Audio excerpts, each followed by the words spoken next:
Good morning. Ooh, that's loud. I did that yesterday too. I thought the ears were going to bleed. Oh, man. Okay. So we've just gone online here on YouTube. And so today I'm going to talk about the sacred in an age of terror. And where did my prop go? Just a moment. Ah, yes, here it is. All right, so I'm talking to the YouTube audience, not to you, Jordan, because you probably know these things. And we're going to talk about what it means. And so what The sacred in an age of terror. That's a good topic. Yeah, the sacred in an age of terror. Okay. So for the YouTube audience, here's what I know about you. You will die. And one of the important things that ancient monks used to say to one another when they woke up in the morning was memento mori, remember death. And I have a number of worry beads that I play with while I'm doing these sessions. And the set that I got recently from my wife for Christmas is a Uroboros dragon that goes around my wrist. But I have another set, and I find myself just fiddling with them while I'm talking many times.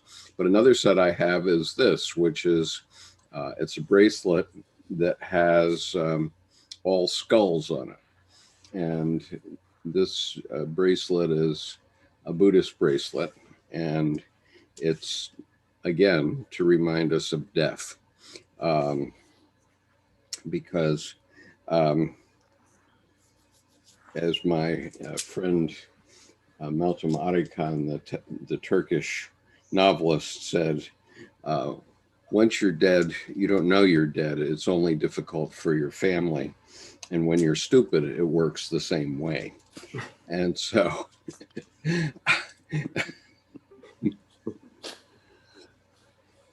we're going to try to be a little less stupid today. And because the point is to make the most of the life that we have. And the idea of the beads too, people have warding stones in their pocket sometimes, and they start out rough, and later in life they're a nice polished stone. I have no doubt about that. And it's actually tradition too to take a stone from a momentous misfortune, near-death experience, keep it in your pocket. And I mean, I personally did that with one for 5.5 years, a triangular piece of basalt from Mount Democrat. And then a woman heard the story and asked if she could take care of it, she said, unquote, unquote, for a little while, which to me was like Linus blanket. But I knew her. And 6 months later, this wand appeared in a box on my doorstep that she had fashioned it as the centerpiece onto. So it's like, oh, I guess I better find another rock. So yeah, well, I've had different sets of these skulls here. And I play with them enough so that eventually the string wears out and then they are not strung anymore. And I'm too lazy to restring them, so I just go buy another set. Go get another set. Right.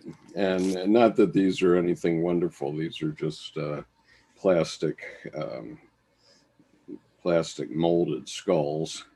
But still the symbol of, it's like a crystal skull. It's a symbol of the self, of that within that houses the vessel of our psyche. I guess, yeah.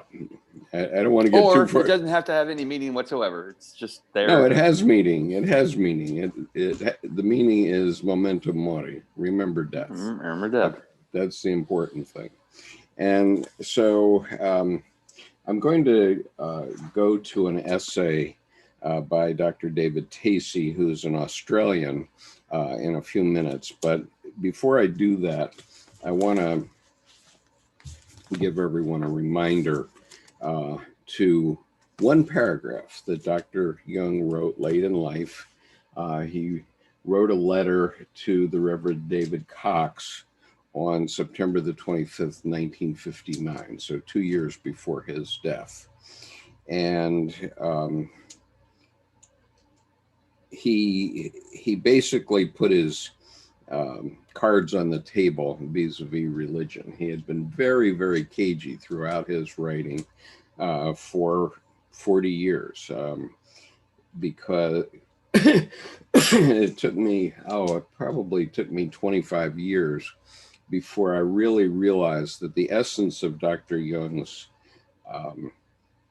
work is not about psychology at all, per se. It's about religion and the instinct of religion. And,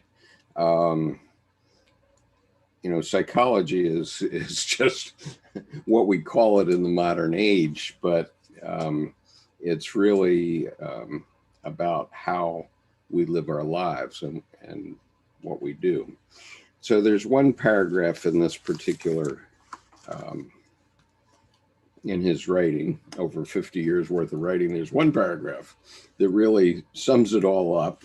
And I found it in The New God Image by Edward Edinger. It had been hidden by Jungian analysts and the Jungian community per se for, before he wrote this down, probably 70 years, by Jung himself and then by by his followers. And this book, The New God Image, contains 14 letters that he wrote to theologians, which sort of sum up his position about religion and psychology. And this one paragraph really encapsulates it all. And it's quite relevant to what's been happening in the United States in the last month in terms of our attack on the Capitol. And last night, CNN had a special about the enemy within, or something about these insurrectionists, quote unquote. And maybe we should be calling them eruptionists, because what is erupting is something from the unconscious. They really can't say. They're confused. It was very interesting to watch that program. I watched it a couple times last night, and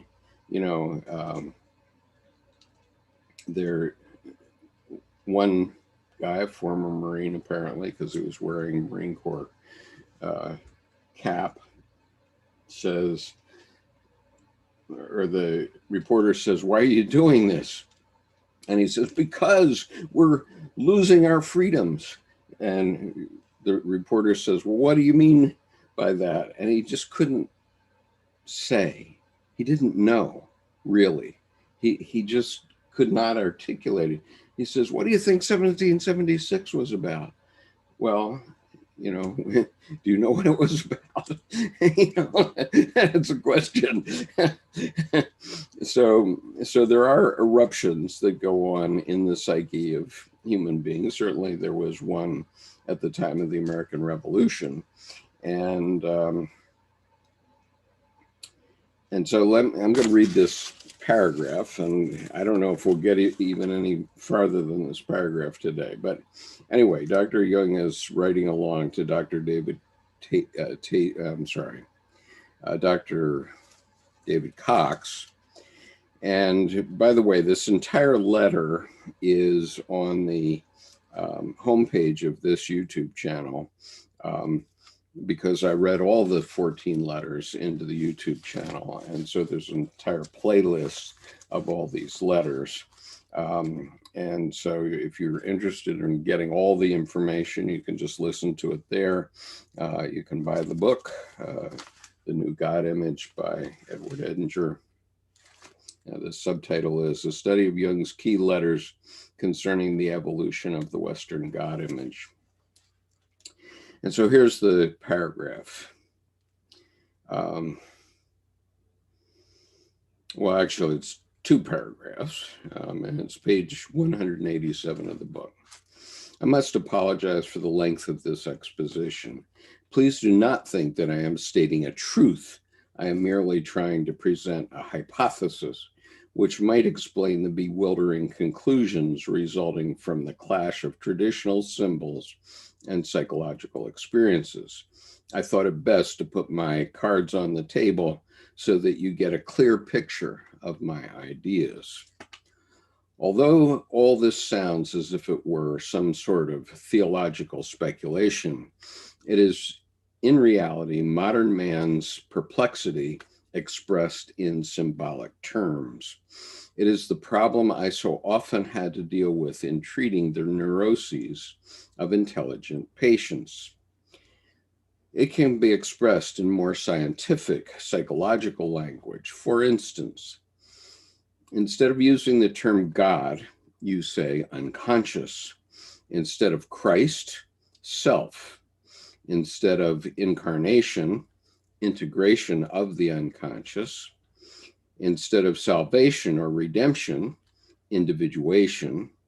Instead of crucifixion or sacrifice on the cross, realization of the four functions or of wholeness. I think it is no disadvantage to religious tradition if we can see how far it coincides with psychological experience. On the contrary, it seems to me a most welcome aid in understanding religious traditions. And so the issue has always been, since time immemorial, how human beings deal with the unconscious, our own unconscious. And in years past, back in before Christ era, people would project God out on anything. Job projected God out on a whirlwind and many other things.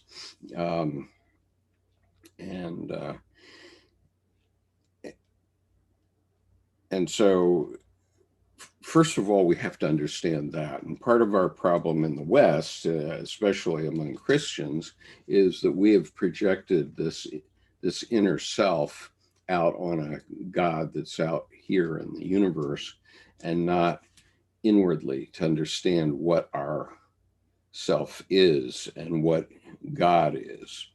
And if we go to the experiences of the last month, what we can see is an expression of the unconscious God of wrath erupting into our lives in the form of these insurrectionists at the U.S. Capitol. And they're sort of symbolic of the same problem that is in Christianity, which is if you ignore evil, evil is going to come and get you. Okay. And that's what Christianity did. Christianity said, oh, God is all good. Everything is hunky-dory. Okay. And so if you believe in an all good God, then you're not going to do anything to counterbalance the evil within you and within society. And so what happens when it erupts is something like the French Revolution, which ended with many of the top level of society getting their heads chopped off. But in our case, it ended in this rather pathetic insurrection at the Capitol. And we've come a long way since the French Revolution. So, you know, it's not a question of the people having enough power to go against the government. Okay, I have friends who are big on guns, for example, and one of them claims he has 50 guns. Well, and he has those because he wants it to defend himself against his own government. Well, you know, what a stupid idea, because you can only pull a trigger on one gun at a time, number one, and your government has Bradley fighting vehicles and tanks and F-18s. So, you know, just how good is your pop gun going to do you against that government? And so anyway, I'm going to shut up for a minute and ask if there's comments on what I've said so far. Yeah.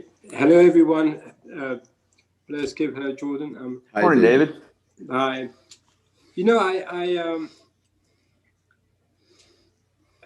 I'm always a little kind of, you know, I mean, it leaves me pondering about the notion of really, you know, disconnecting the unconscious from conscious, because to me they really work together, and I don't think the unconscious is like some epiphenomena that would kind of, you know, show up and then the conscious has to deal with it, you know. Right. This, you know, I mean, what you were mentioning before about the French Revolution, and then, you know, what happened in the last weeks in the United States.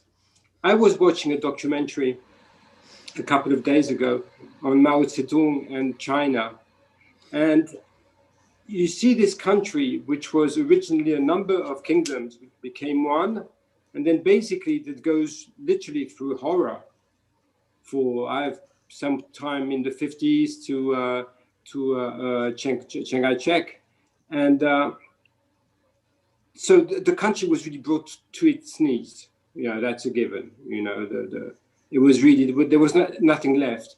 And then what happens is that within 30 years, that country, which was nothing, no production, no industry, no financial power, political unrest, I mean, nutcases at the top, becomes the number one power in the world. I mean, maybe not militarily speaking, but financially and economically, in the sense of has the tools of production, which is incredible. You know, which other country would you think, you know, in 30 years would be able to achieve that? Do you think if we go to Colombia and say, okay, you have 30 years, you know, right. Okay, even okay, you're a small country, but still, you know, perform the same way. So you know, I'm getting to the point. And, you know, it kind of dawned on me that it was kind of what, you know, Jung used to call enantiodromia. Right. Enantiodromia. Yeah, the tendency of things to encounter their opposite. Correct. Right. Yeah. And that it was, you know, that this kind of depression was somewhere needed for that country to spring up. Well, you know? Yeah, I mean, I agree with you on that. Okay. And, but if we're smarter about it, if we understand enantiodromia, then it doesn't necessarily mean that. Okay. In other words, you don't have to go into the room with a blindfold on. You can go into the room with knowledge. And let's, you know, although you're waxing philosophic about the Chinese really are a repressive regime still. Okay. And so they have an unconscious repression of the unconscious, which is catastrophic for the future. Okay, I can promise you that. So they have repressed it with authoritarianism, but ultimately there will be a price paid for that. And and so with each individual man and woman, if you can live your life and be pretty okay, as the Chinese have done in many cases, then they have a fairly docile population. But the Russians did that too, right?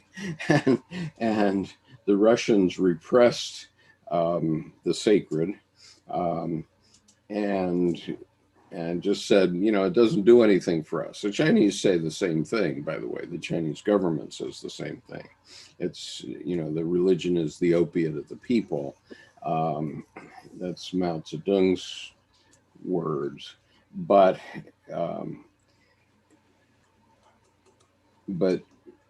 God, this unconscious, is going to come around and bite him one day. And, we in the United States in this last month have the benefit of having an eruption occur, which now we can look back on it and say, oh, whoa, what's going on here? And I read last week the Psychology of Terror that Dr. Edinger had written to the LA Times, where he said that terrorism comes from deep-seated resentment. And so we can honestly see that there is, true resentment among American people. I mean, that erupted at our Capitol a month ago or 3 weeks ago. And what is that resentment? Well, what happened was we sent our manufacturing component of our economy to China. Okay, we let our industrialists, and I was a part of it, and I admit that I was a part of it because I did the exact same thing. I sent 25,000 jobs to India,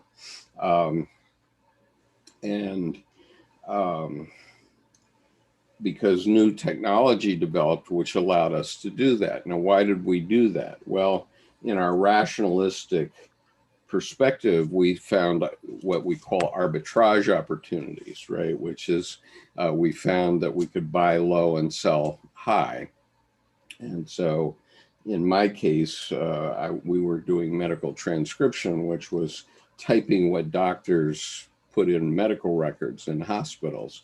So every doctor who sees a patient in a hospital has to dictate a history and physical, an operative note, or a discharge summary.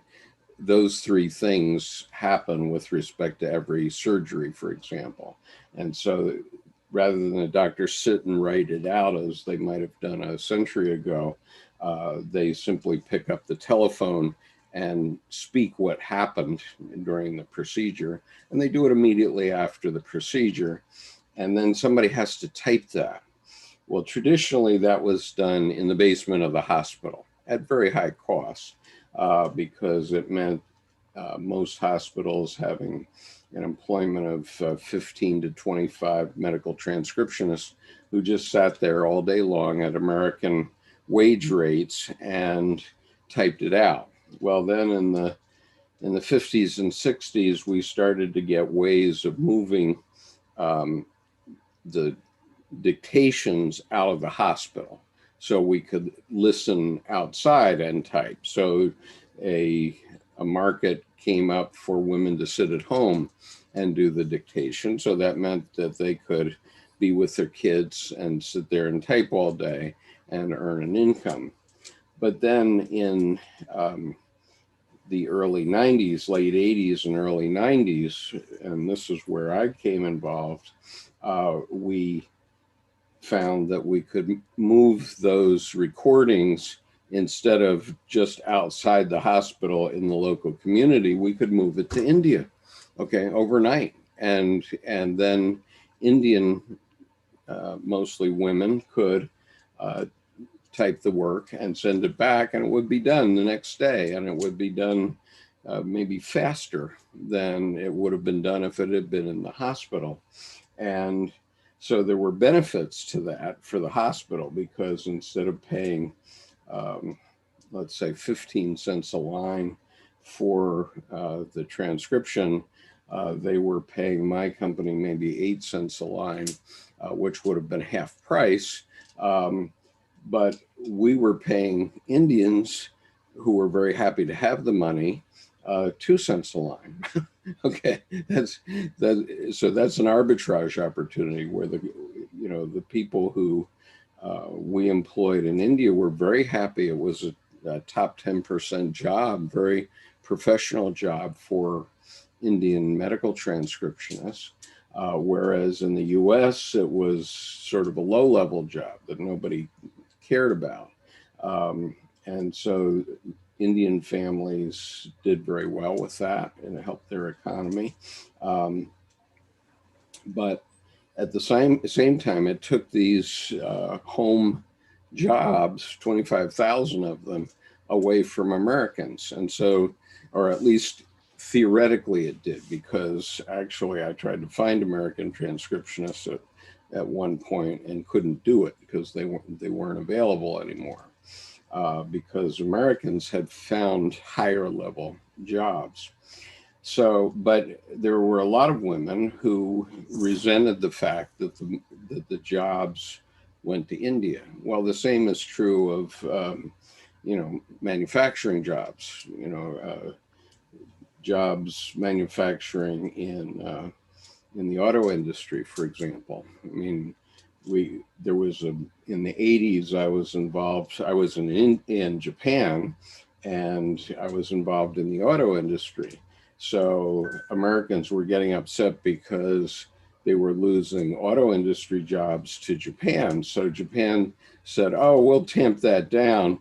We'll manufacture in the U.S." Well, what they meant was that they would assemble in the U.S. It didn't mean that they would manufacture the cars in the U.S. or manufacture all the parts in the U.S. So, when you look at what it takes to build an automobile, you'd probably have to cover the state of Ohio in order to have enough floor space to do all the parts in an automobile. Okay, my company made seals that go around your car door and your windshield, for example, which were made of extrusions of rubber and plastic.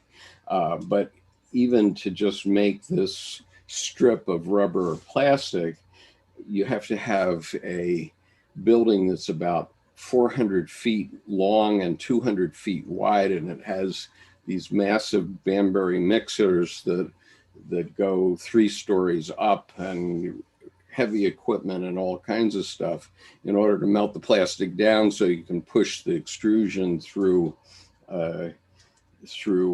dye so that it comes out in a certain shape, right? And so you have to melt the rubber or plastic down in one way or another and then push it out. So it's like decorating a cake, if you will. Okay, so if somebody's going to put your name on a cake, they're going to extrude the icing out onto the cake in a certain shape. Well, that's what we did, except we made it for automobiles in the millions of copies, right? And so just that seal that goes around your car door and your windshield has these massive factories involved. But what we did in the 80s and 90s was we moved that activity to China, okay? And so that was good. So in the beginning of my career, the big deal was we were going to have to fight China. I spent a year of my life learning Mandarin Chinese at Defense Language Institute. Okay, when I was in Vietnam, the possible enemy was China. But by giving the Chinese the ability to have jobs for their people, and this was the genius of Richard Nixon and Henry Kissinger when they opened China. they just went to the Chinese government and said, look, we're going to send you all this work, and it's going to make it easier for you to manage your people. And so the Chinese bought in on that, and that happened in 1972. And by 1980, early 1990, 90s, we'd moved a lot over there, and the Chinese economy got much better, as you say. But the Chinese economy is nothing without the United States, David. I mean, that's the fact. Yeah. I mean, I really want to sort of make it more elementary in the sense that what I'm saying, and I'm not commenting on the economy per se or anything, or how it's working and why it's working and stuff. What I want to say is really on the psychological level, on the collective psychological level, that to bring a society from one stage to another, it's like a quantum leap. It's really, which it was. It surely was. And and that's what's on the psychological level is interesting to see. It's to be able to get to that stage, because the Chinese are not like the Indians or the Bengalis or the Vietnamese, or they really, I mean, they built this economy and it's working. They have their own internal market. It's not like they depend. Yeah. They have a huge internal market, and it's more and more about the internal market, and they have the money. It's like it's I mean, you right. Okay. Of course, so let's talk about the world. psychological aspect. That's the point here. So the unconscious aspect is all of a sudden Chinese who were dirt poor. Okay, when I went to China in 1985 and I rode on the bus from the airport into my hotel in Hangzhou, about half the homes that I passed had dirt floors. Okay, and when I went to Japan in 1962, there were people living in caves, literally. Okay, still from World War II, 17 years after World War II, and there still are. Okay, but what we did was we gave the Japanese and Chinese people an opportunity to lift themselves up from a psychological point of view, and men could prove themselves as men by bringing home a paycheck, which made their wives happy, and life was good, right? But the problem was that the industrialists, including me, okay, I didn't feel it was my job to deal with the consequences of moving manufacturing, which is what my medical transcription is, actually manufacturing a medical record, right? So I didn't feel it was my job to compensate for the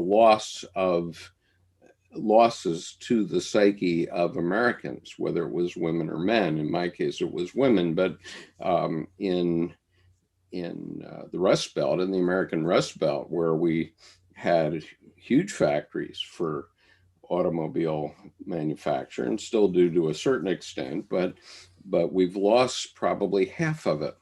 And so here are all these men who are left with nothing to do. They had $35 an hour jobs with fairly difficult jobs, and so they were having a good life, and so on. And all of a sudden, there's no jobs, or you can get a job flipping burgers, but you can't get a job, manufacturing automobiles. Okay, and so naturally, there's resentment among those people. And if you look at the pictures of the people who attacked the Capitol, well, they're not going to be successful revolutionaries. I mean, a lot of those guys, I would say at least half of them, and probably more, were fat old guys like me, okay, or Jordan, just fat old middle class guys who had a good job maybe when they were young, or they had they had meaning in their life from being in the military. That gives you a great deal of meaning.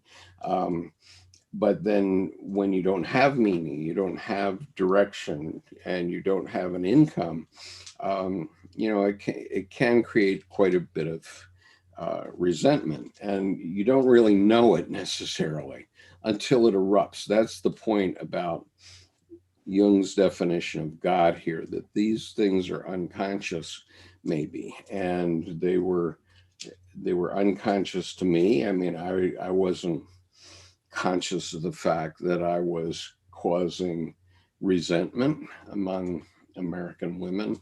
I suppose I did. But that wasn't my job. My job was to build a company that would do medical transcription. And I didn't, it wasn't my job to think 10 years out of what the consequences would be in my industry, in the same sense that automobile manufacturers who move jobs to, or clothing manufacturers also who move jobs to Bangladesh and India and Vietnam and so on, they weren't thinking about what the consequences are for the American men who didn't have jobs, or women who were, sewing your sweaters and shirts and trousers. What was the consequence to them? It was all unconscious. And so that resentment builds up. And what we saw on January 6th is, the resentment erupted, and these guys are so angry, they come in and they start ripping the Capitol apart, but they can't articulate because they don't know. It's unconscious. They don't know what it is that caused their difficulty. It certainly wasn't feckless Congress people. Okay, we have 435 congressmen in the United States and 100 senators, and so it wasn't those people. Those people were just in the business of keeping their jobs, and so that's why they're constantly in election mode. But it actually is the leaders of the economy, more centered in Wall Street than Washington, who, caused these changes. Okay. In other words, when we moved the jobs to China, China was able to keep its population under control because, wow, they just gave 200 million people jobs. and so people are pretty happy at that time. But meanwhile, they ate the meaning out from under the lives of many American men and women. Okay. It's, yeah. Well, if I may step in between here too, Skip, I appreciate the vast spectrum and demographic detail of your perspective, and very much. And then as well, coupled with that, appreciate David's more elemental psychological leaning that, wow, that's impressive. In only 30 years, that's not landmark geographic time. That's human 2-generation time, yep, which is turbocharged fast. So if I remove the politics and even the economy, just the fact that this much happened, and I've, as an architect, watched Chinese hotels, time-lapse films. They have an event 2 weeks from now. They will, let's don't bust them in. Let's build a hotel. So after the foundation cured, 18 hours later, there was an 8-story hotel finished, ready for check-in. Right. And that kind of eliminating the middle and doing it all there brings to mind to me the fourfold psychology of, if I look down at my coffee cup, I see the light of my coffee cup. I also see the shadow it casts. So there's a sacred masculine and sacred feminine, whichever way I go with it. But it also, that works internally and externally. Right. So the need to see inner contents as just a psychofactual reality, as the fact that, I can reach over and pick up my coffee cup.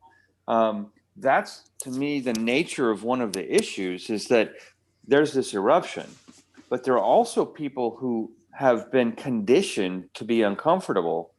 So they're comfortable making other people uncomfortable. So rather than even just But interruption, they don't even know they're doing that. That's my point. exactly, which is a Unconsciously, hallmark of trauma, and the way Right. trauma presents to manipulate other people to be uncomfortable. Mhm. And it's not the military embrace the suck, where you learn how to be uncomfortable and make a diamond out of the misfortune. So I think this simple piece of, even when Jung says psychic unconscious contents ignored will return, but they will amplify at each successive return until they get mean and evil, kind of thing. Yeah.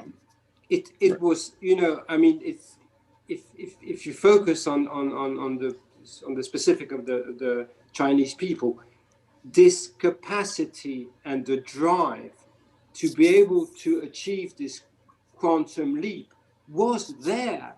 Right. Surely, It had but they to be didn't there, have and the it was there opportunity. fully. Right. It had They been didn't have the suppressed, literally. opportunity until Nixon and Kissinger, though.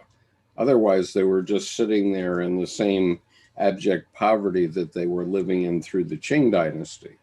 Right? Yes, absolutely. And so But politically, however, oppression would be suppression, and suppression is oppression, internally, yeah. psychologically. Okay, Both. but this isn't a political discussion. This is a discussion about God equal unconscious.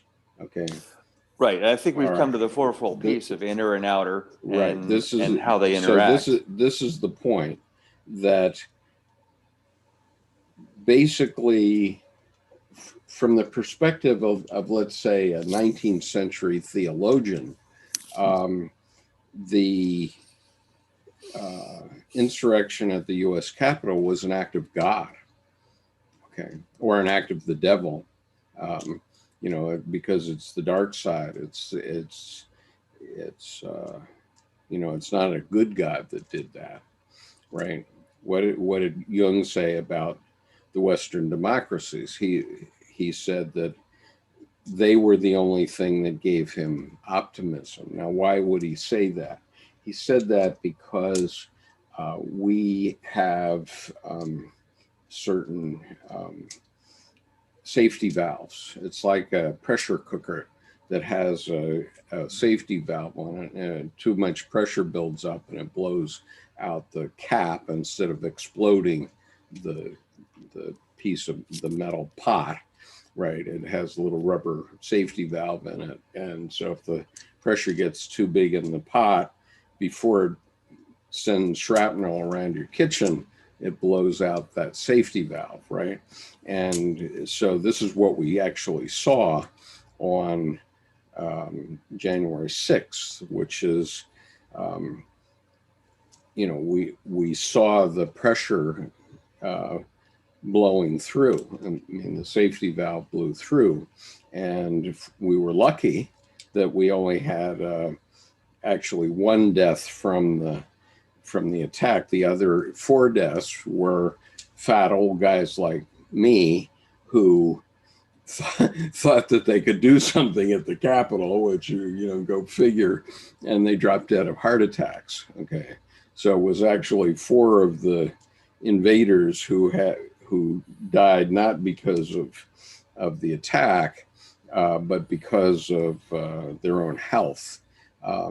And so how those people thought that they were going to take control of anything, I don't know. And the health part brings up another symbol, not just psychological trauma. There's a physiological vessel of their body, which itself traumatizes itself. Yeah. It's in constant pain all the time. So Right. Alchemically, I think we just set up the formula there. I mean, with at least a couple of pieces, and I don't want to be too simplistic and overgeneralize it, but I think that we've got a pretty solid scenario there with the vessel and its contents. And both of those are self-poisoning now. They're in a way. And that's not to judge those people. They're in pain.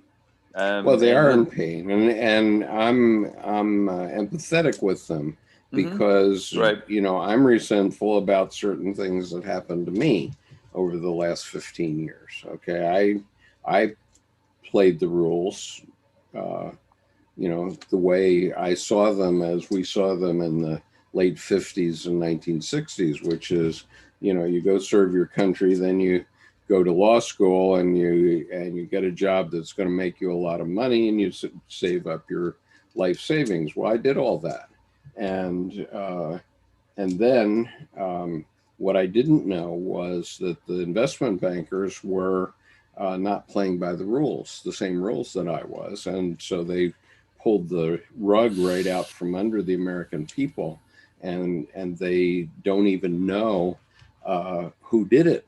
You know, the American people don't have enough knowledge to know that it was the investment bankers that stole their life savings in 2008. And you know, how can we educate people that way? But it was because it's unconscious, right? And so people are resentful. I'm resentful. The 10 million other families that lost their homes to foreclosure are resentful. And what those 10 million families, most of them don't know, is that the investment bankers got paid double on all defaulted mortgages because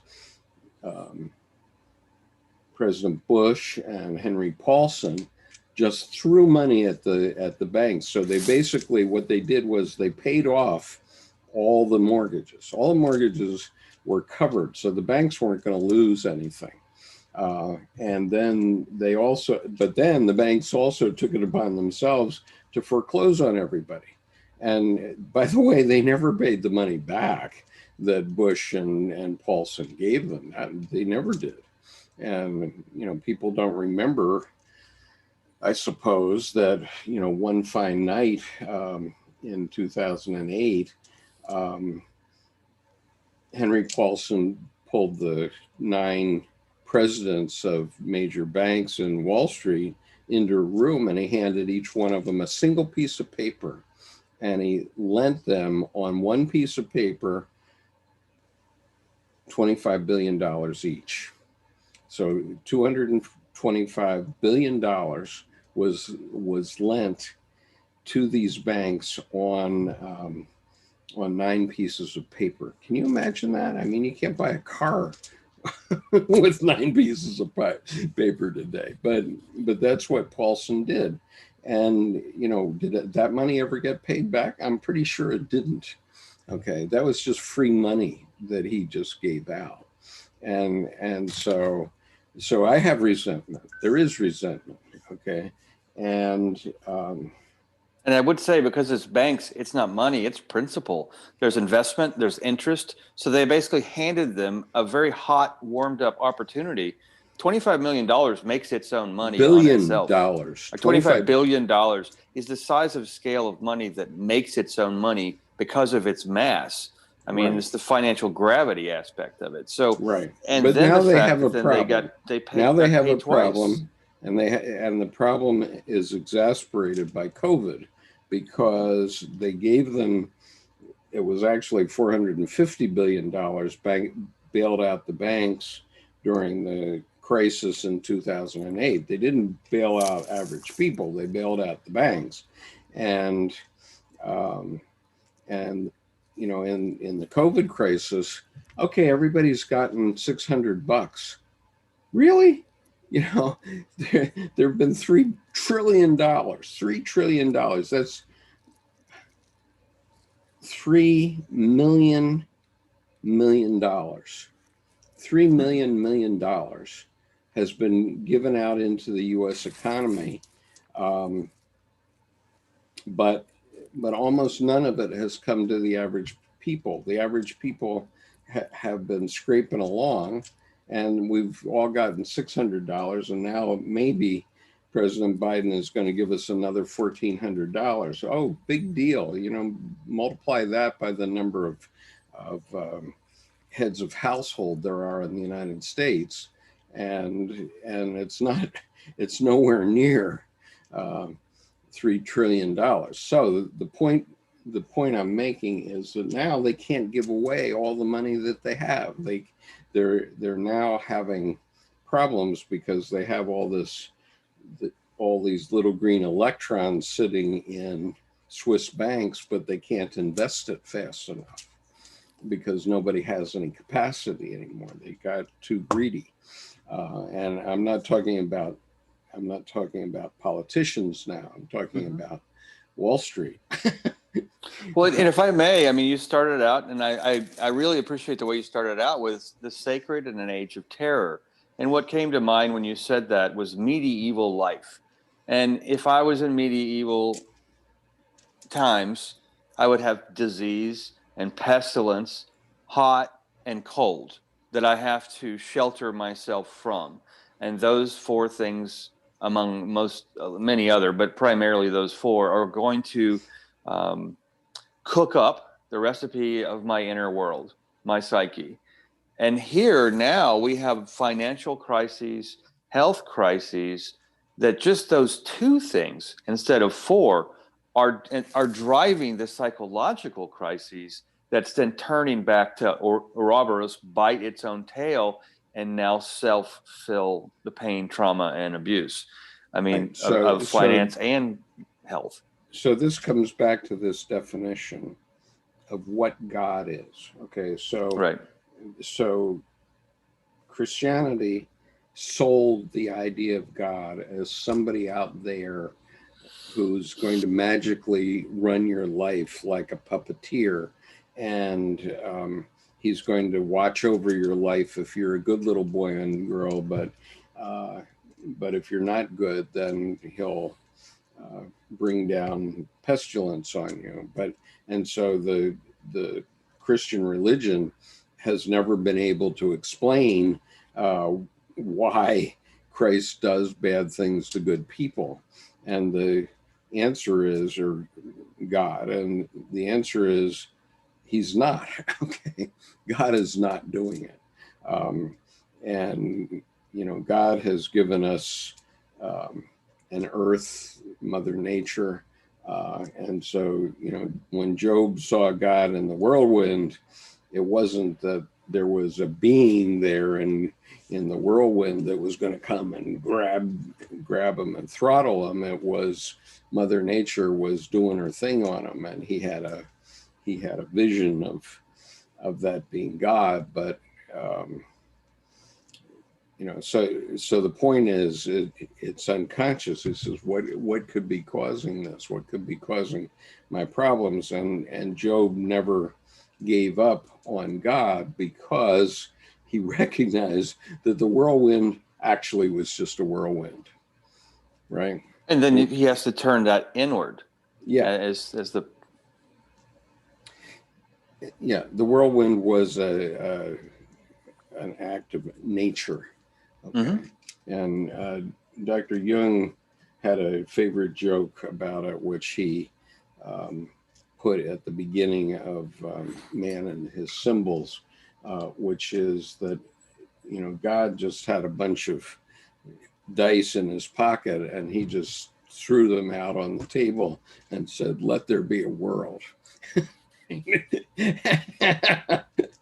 Yeah. And he's just casting lots. And then the other rabbinical story that is in the same section of Man and His Symbols, which is the young man comes to the rabbi and said, why don't men today see God the way men saw him in past? And the rabbi said, because nobody can stoop low enough. My God comes in under the door, which means that God actually isn't stopped by physical barriers like doors. Okay, God comes in the unconscious of human beings. And so, in this context, which I'm talking about here, we have an unconscious problem in the country, which is represented by those men and a few women who attacked the Capitol. And it was an unconscious problem. Now we've brought it's on the surface, and now we have to look at it and say, okay, what do we have to do to solve that? Because terrorism is caused by resentment. And why are those people resentful? Well, they have plenty of reason to be resentful. as I indicated. I'm resentful, but I'm not going to go attack the Capitol. But so there's another joke that I can apply to the technological issue of error in society, the dumbing down of the language for one. But so a priest and a pastor and a rabbit walk into a bar.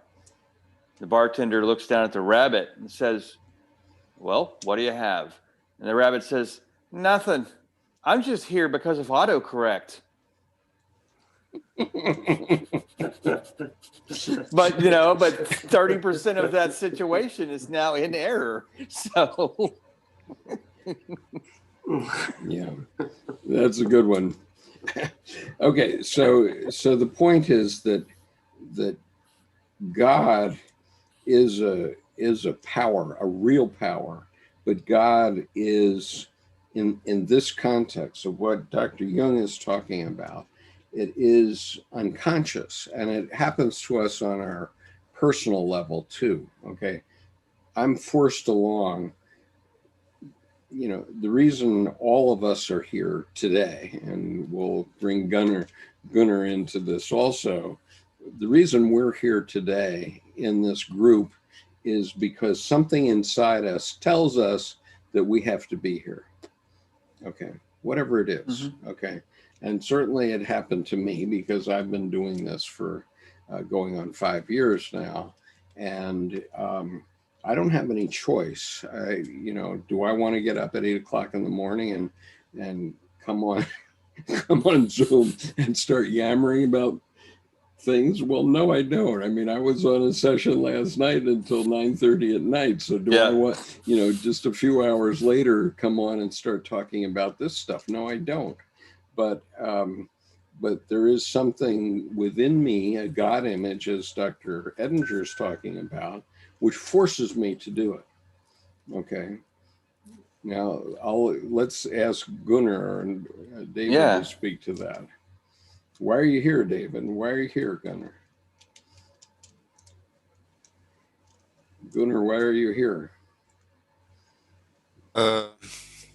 Yeah, that's a good question. I'm not here for the political reason, at least. Yes.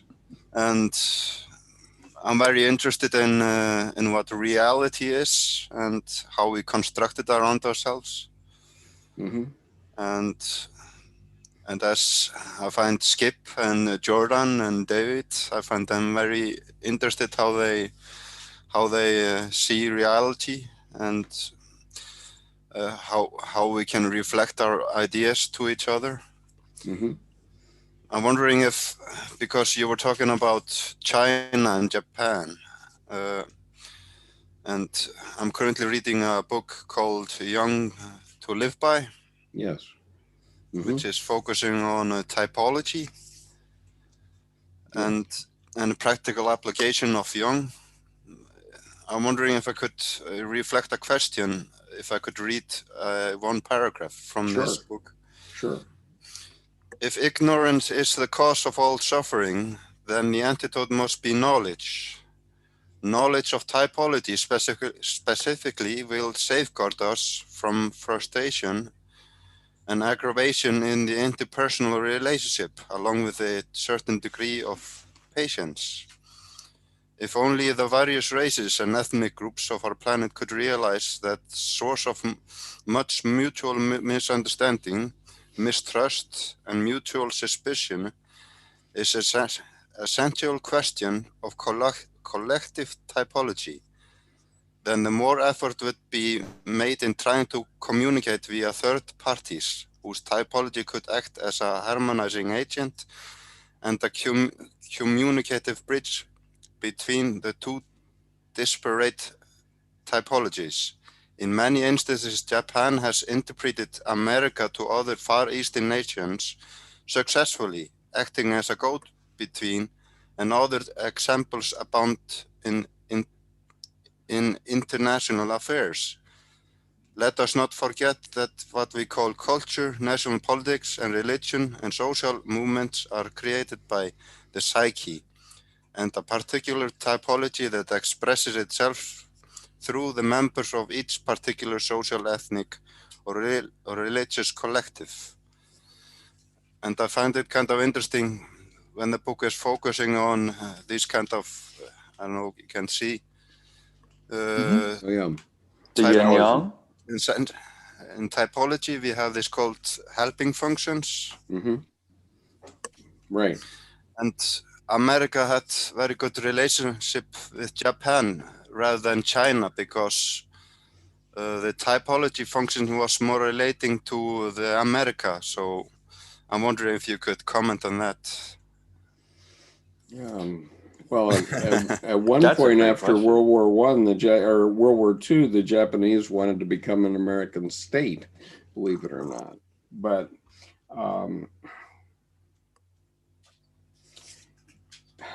boy, The Japanese are very introverted people.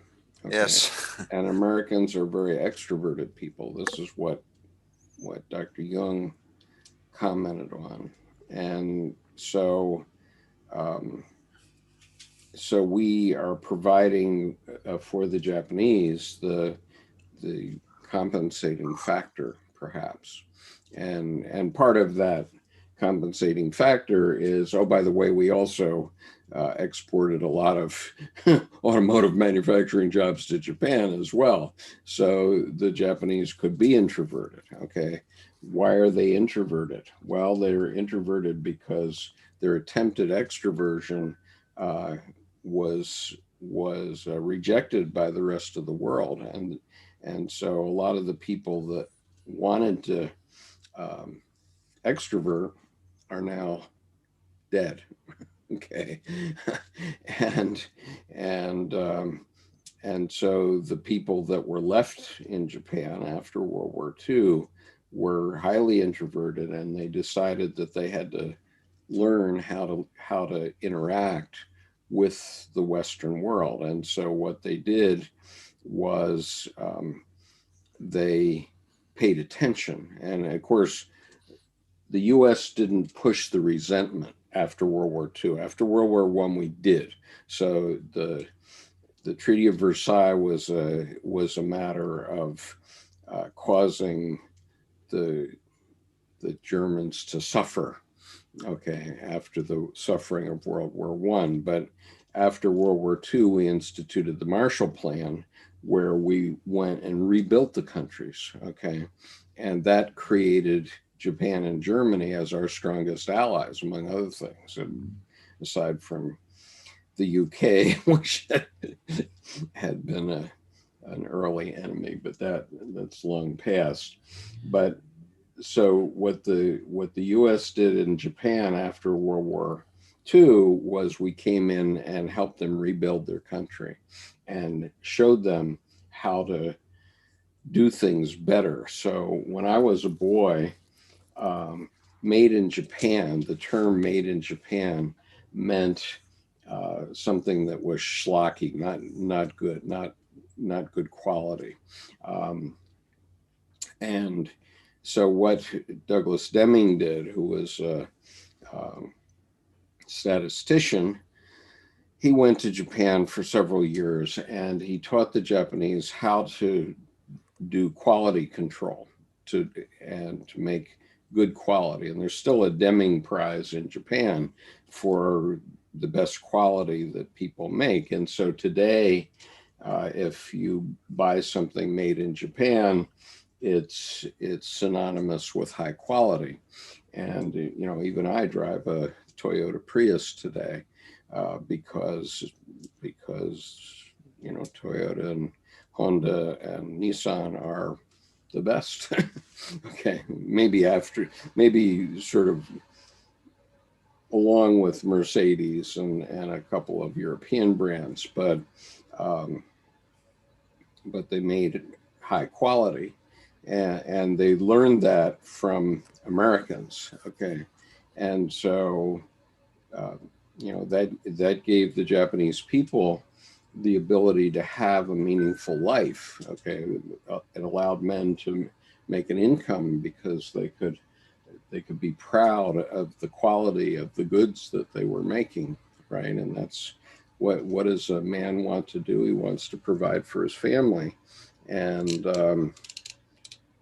to be respected for that. And so what we gave the Japanese after World War II was respect, or self-respect. Okay, because I mean that's what Deming did.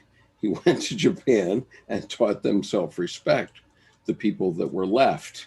And right? their traditions, the samurai and the ninja, were primed for that quality. I mean, the discipline then had a place to pour that's thousands of years old. So Right. it wasn't that it wasn't already there. It just the application point in a modern sense had not been implemented. Right. And the application before World War II had been, okay, we can dominate the world and get what we need. Okay, because the Japanese don't, what's the raw material that the Japanese have? Well, it's its people. Okay, nothing else.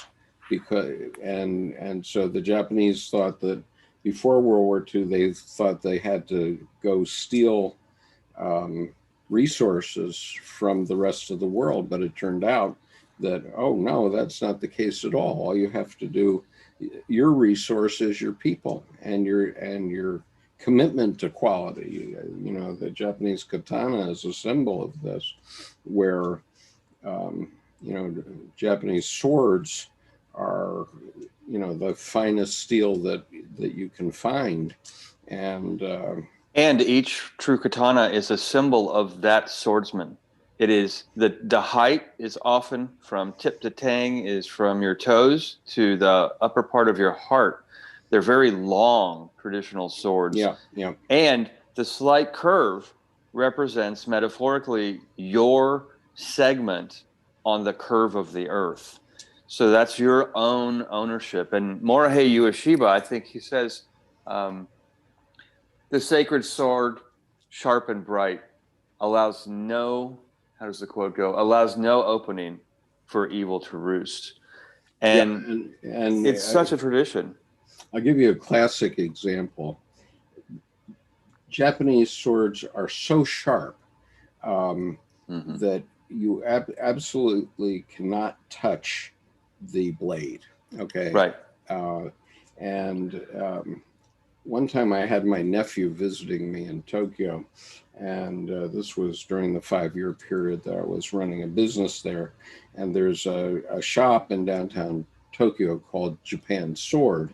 And if you go in there, and it's a fact of Japanese life that you're not allowed to have a blade, a katana blade, that is attached to the handle.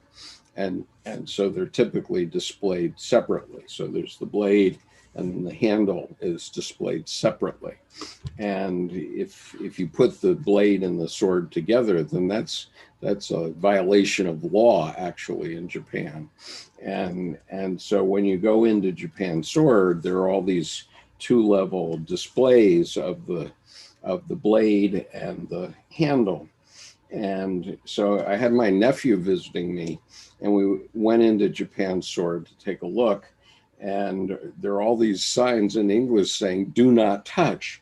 And so my nephew, being a 15-year-old or something, reaches down and he just barely touches the edge of this sword, and he drew blood. It's like butter. It's like warm butter. Right through the molecules. I mean, the only thing sharper than a Japanese sword is obsidian blades that can slice a molecule. But that's, you know, a naturally occurring volcanic glass. Right.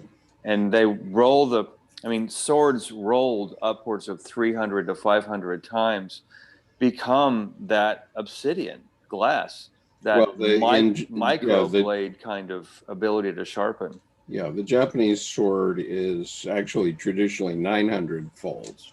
Okay, so you're folding the steel, and then you're pounding the impurities out of it. And then you're folding the steel and pounding the impurities out of it. And that's how you make steel, right? And that's how we make a strong country in the United States. And that's the martial arts metaphor method as well. To forge yourself in fire is that folding over for impurities to continually be removed. When Gunnar's question is really interesting, as you began to speak, geographically, I'd never really thought about this. But rather than just Japan, China, who they've always had a bit of a tenuous relationship at best. But then I thought the UK, the US, and Japan, here's across here, and then Russia and China. And they are more similar in, I mean, military colors, the reds and the greens, and then we're all more the reds and the white so it's even symbolically, it feels like there's this line that's naturally somehow been more connected between the UK, the United States, and Japan, and then also similarly Russia and China. Well, symbolically, because we're talking about forging steel, let's talk about how the United States became the strongest country in the world, and the strongest economy, and militarily the strongest. And even with us giving a lot of that strength away to the Chinese, as David correctly pointed out, still we're the strongest economy in the world by far. And the reason that is exactly because it's like tempering steel. Because whenever we have disagreements, we argue them out. I've done so much travel around the world. I probably have literally been around the planet 75 times in my lifetime. And I kept asking for years, what is the secret sauce? What is it that makes the United States different from other countries? And it's literally our diversity. That's the answer. That whenever a good idea comes up in the United States, we adopt it. And whenever bad ideas come up, we pound it out of the system. And so we have bad ideas in the context of sending the method of living for men in the Rust Belt away to China. It was a good idea if you could replace the work, but if you didn't replace the work, right, it was a colossally bad idea. Okay, and so the problem was that we have the last two generations of MBAs have been created based on the Milton Friedman method, which creates psychotics as businessmen. Okay, they make all their decisions based on the 3-month bottom line instead of what's good for the overall company and for the country. And so, and I was a part of it. I acknowledged that, we sent jobs overseas, but we didn't replace them, or the country didn't replace them. And so gradually that creates a huge problem, which we saw erupt on January the 6th. But now that we've seen it, and now that CNN is doing specials about it and so on, now we know we have to do something. Well, that brings up a great point where the four psychological functions are just put in Q1, Q2, Q3, and Q4, and they're replaced with profit, profit, profit, and profit. I mean, from a quarter one kind of perspective. Right. And so, in earlier times, businessmen would have been good Christians, let's say, and they would become pillars of the community, and they would create jobs and be highly respected for that. And so the respect they gained from their peers in the community would be good for them, and it would be good for the community. But when we got to the point of saying, oh, okay, I can do this, I don't have to do this in Natick, Massachusetts, I can do this in Beijing, then we've totally cut off all the people that had been employed in Natick from their self-respect. And so, and so we see it in the images of January 6th. We see that these men are, they're angry, but they don't know why they're angry, and they don't know who they're angry at. Well, and there's a piece there with lack of rite of passage. The child has not become the parent of the man. They're still under mama and daddy in a way. And instead of having they mom want and government dad to solve their problems. Right, the Oedipal syndrome of never leaving home, and it's not sex with a mom. It's the not leaving home. You have not re-vesseled yourself, and so it feels like they don't have access to anything other than the frustration of the sucking the teat when you come out of the womb. Please stick something in my mouth so I can eat and feed me and nourish me, and instead of going out and doing it for themselves. Right. I mean, they haven't, and it's no. And you see it in video games. They get into video games, and video games aren't real life. They're not life. They're maybe a way of learning how to interact with people in certain ways, but they don't lead. Okay, so for example, the Army likes video games that are shoot 'em ups because it teaches young men how to be tank gunners. Okay. Right. All right, so that's all well and good, but when you're a tank gunner in a video game, even if you lose, when you turn it off, you can go on with your life. But when you're in Iraq or Afghanistan and you finish, if you're still alive, and you go out and see what you've done with your gun, and you see the women and children you've maimed, that's quite a different thing. And this is one of the reasons why we have 22 veterans a day committing suicide, because they can't cope with the reality of what it means to be an actual soldier as opposed to a video game player. And so we don't have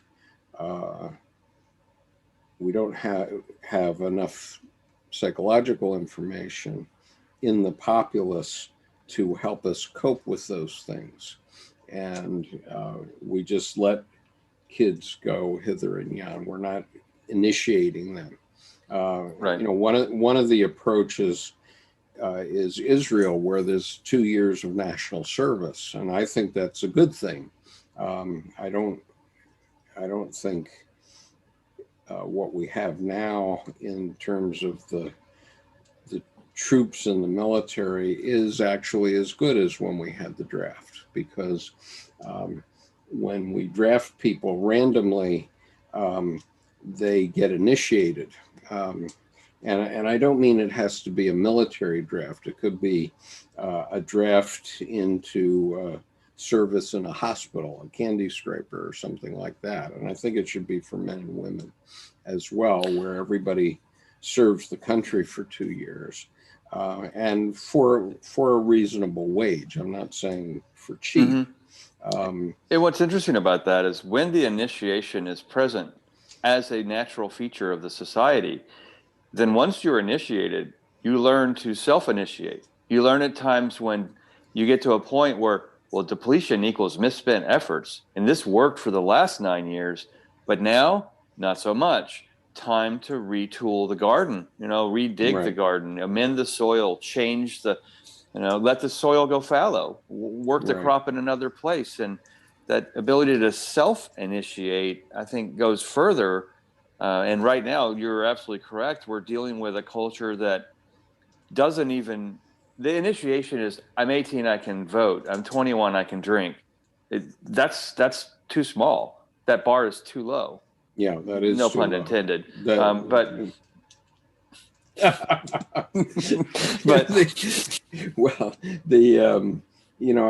I keep coming back. What keeps coming into my mind is this conversation that Anderson Cooper had in Paris a few years ago, when there was a Muslim bombing of a nightclub in Paris.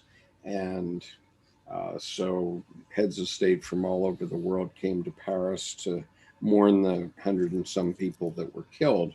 And so Anderson Cooper, being an investigative reporter at heart, went out into the Muslim community, which is a very poor community outside of Paris, in the suburbs of Paris. And he interviewed a couple of older Muslim men. And the question he asked them was, why do all these young men go to try to become part of ISIS? And the men told him very profoundly that the reason is that, they don't have any way to prove their manhood. And so, they've been robbed of their right. Right. So if you keep people in abject poverty, they're not going to be able to prove their manhood by raising a family, okay, and becoming a part of society. And so they look for other outlets. And so these young Muslim men who couldn't get jobs in Paris were going off to prove their manhood. And, even I can say that was an element in my joining the Marine Corps, which was that, I saw in 1964, when the Gulf of Tonkin incident occurred, I saw men trying to avoid the draft very blatantly, because in August of 1964, Lyndon Johnson announced that he was going to remove the marriage deferment for the draft, which meant that if you were married, you wouldn't be drafted, but if you were not married, you could be. And so that day, and that was to become effective like in 12 hours from the time he announced it. And so that day, there were couples around all the courthouses in the United States, lines of them. I mean, literally lines of people around courthouse blocks of couples trying to get married so that the young men wouldn't have to be drafted. And my reaction to that, I had been raised in the military, of course, was, those guys are just cowards. They're not doing their duty to their country. And I can't live with that. And so, right from that moment of August of 1964, I committed to myself that I was definitely going to go in the service when I completed my college education. And, as it turned out, 4 years later, I was the only member of my class to be commissioned the day of my graduation from college. I was the only one out of 180 or so. And only 16 members of my class ever did serve. And, I regarded that as a kind of cowardice, doing it for that reason. I mean, it's all well and good to not serve. I also have friends who felt guilty, and so they said, well, I didn't serve, but I did something else, whatever it was.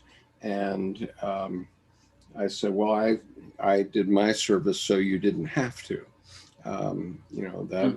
And so from my perspective, that was my role, to take that position so others wouldn't have to go. It's interesting with that, especially, and then that's changed a bit now, from a perspective of just a linguistic wordplay of that whole group, the insurrectionist group, the spearhead, the tip of the spear of that, is complaining about loss of rights, rights. And if I could not read, but I could only hear, I might hear the loss of rights, rights, like they're absolutely confessing the issue and being rites of passage need to be reinstituted. And that comes from a parental level. I mean, Right. in the home, for starters, instead of the running around willy-nilly and, you hand a kid a book and they're like, well, how does this work? Where do you charge it? I mean, it's like,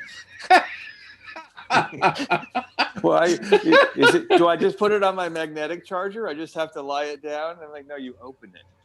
Oh, it's like, so it's, but I think what's interesting too, there's a piece, I think you passed several months ago, a couple months ago, I think now, but the Rabbi Lord Jonathan Sacks had a lot of work, and I've started to think about reading some of his books on YouTube about the dignity of difference and the necessary need for difference and variety to keep a community spiced up and healthy.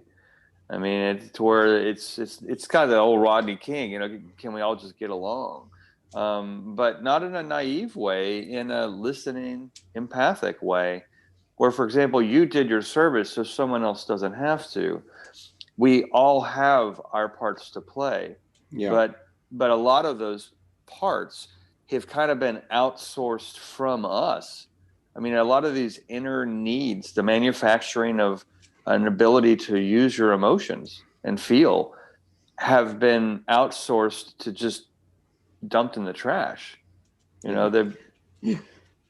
Okay, let's go on to something beyond God. So we've established that the unconscious is God and that something is driving us to be in this conversation, for example. And something was driving the insurrectionists at the Capitol. And that Dr. Jung would say is God. Okay, it's not Geppetto up here pulling your strings. It wasn't Geppetto pulling the strings of that former Marine who weighs 300 pounds running around, or the four people. It wasn't Geppetto that was pulling the strings of the four insurrectionists that died of heart attacks because they're old fat guys, right? For the most part. People that have been left behind by life because they never stepped up to life in the first place. I mean, some of them did, like that former Marine, but then in the end, he was left behind by the powers that be, and he's resentful for it, and he's right to be resentful. But we have to find ways to make them not resentful. And that's our failing. But let's talk about some of these other concepts. I'd at least like to get through this one paragraph. Yeah, we probably will only get that far. Okay, so we were talking about God and the unconscious. So instead of Christ's self, so that's pretty simple. Now it's easy for me to say now, which is that we've heard all the propaganda of our religions, our Christian religions, for all of our lives, and so when we read in chapter 5 of Ion, Dr. Jung says Christ is a symbol of the self, and I say, are you talking about the Son of God? Okay, it just, that whole idea bounced off me for a decade. I could not get my mind around it. I mean, I'm saying, what is he saying? Because we're talking about the Son of God. Well, the point is that the Son of God is not, it's not a physical characteristic. It's a characteristic in the psyche. And Dr. Jung's point in the last paragraph of Answer to Job is that we're all sons of God. Okay, we're all sons and daughters of God. And where he says the Christification of many, it's where we understand that it is we that represent God in the world. We represent the unconscious, all of us. And we have the obligation to enact the world that God wants. Okay.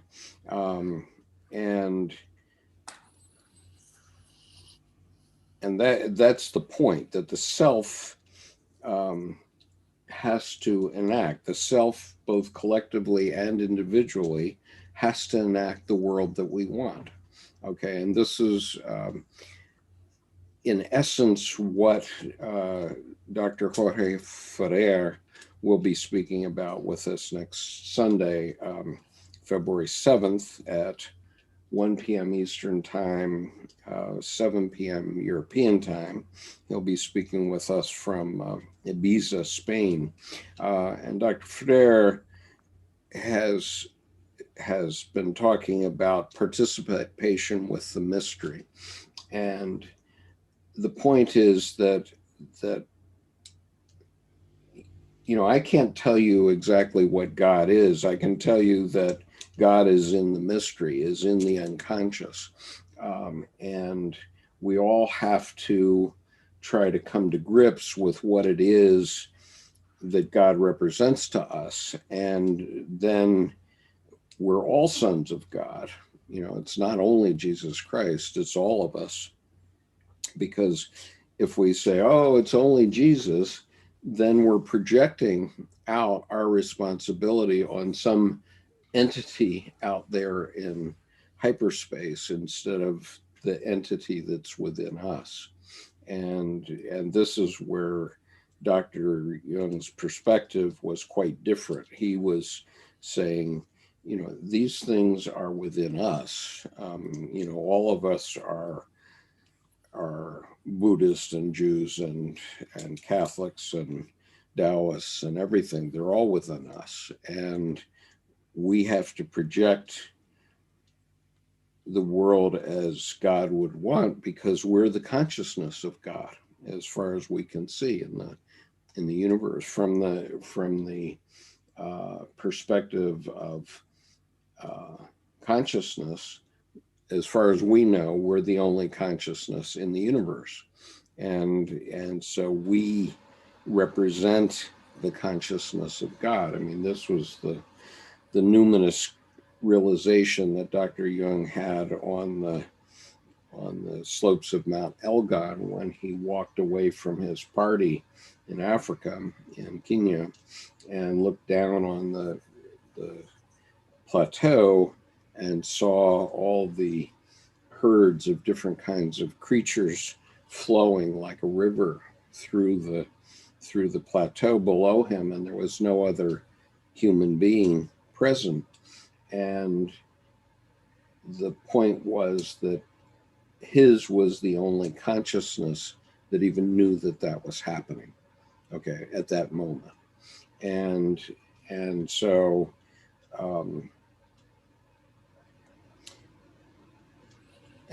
it was like the vision of God. And so he understood that it's we that have to be the husbandmen and women of our planet. Okay. I mean, at the most fundamental level, that, there's not Geppetto that's going to come and save the earth from a meteor. If it's going to happen, it's going to happen because man's consciousness got to the point where we developed rockets that could go out and divert a meteor or comet from hitting the earth. That's our consciousness. That's our responsibility. And if we don't do that, then we get the result of the dinosaurs, which is we become extinct. Right. And so a lot of things in consciousness have to happen before we have the capability, which is a godlike capability now of both diverting the comet and also destroying ourselves. I mean, because as we develop that capability to divert the comet, we, oh, by the way, figured out a way to destroy all life on Earth. And so we have to be able to balance our capabilities, our knowledge. Well, as you're going through that, I'm reminded back of your question to Gunnar of why are you here today? And I reached over and picked up The Art of Peace by Morihei Ueshiba, the founder of Aikido, which talk about marginalia. You write in books, I write in books, but I just opened it up. And as it were, I think it was to the right page because I write, actually not in response to something he puts in the book. I wrote down, always be aware of the breach to play outside the bounds of your own world. Inside over out and outside over in. And this here is a positive breach in my world to experience a perspective outside of myself, to inform myself. Because I was thinking, it wasn't out of duty. It wasn't out of devotion. I love to say all those things and that my community service makes me feel good. It's actually more selfish than that, and that I want the whole world to be a healthy place for me to live in.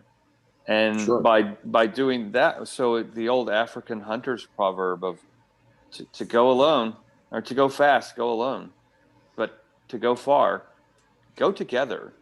Right. And that's, I think, Sundays at 8 a.m. We're both here in the same time zone. It's like, okay, it's the ungodly hours. But there's 28 people watching this on YouTube right now. Yeah, and Yuan's here, and so the ability, even when I first found out you're doing this for people who can only watch live feed, and it's across the planet, I'm like, oh, I'm in. And, I was in a couple of the other groups and sessions that you work with, but to me, with that just golden notion of, well, there's no reason they should be excluded. And that's what got me in. So when I opened up to that quote of always be aware to breach and play of the breach to play outside the bounds of your own world.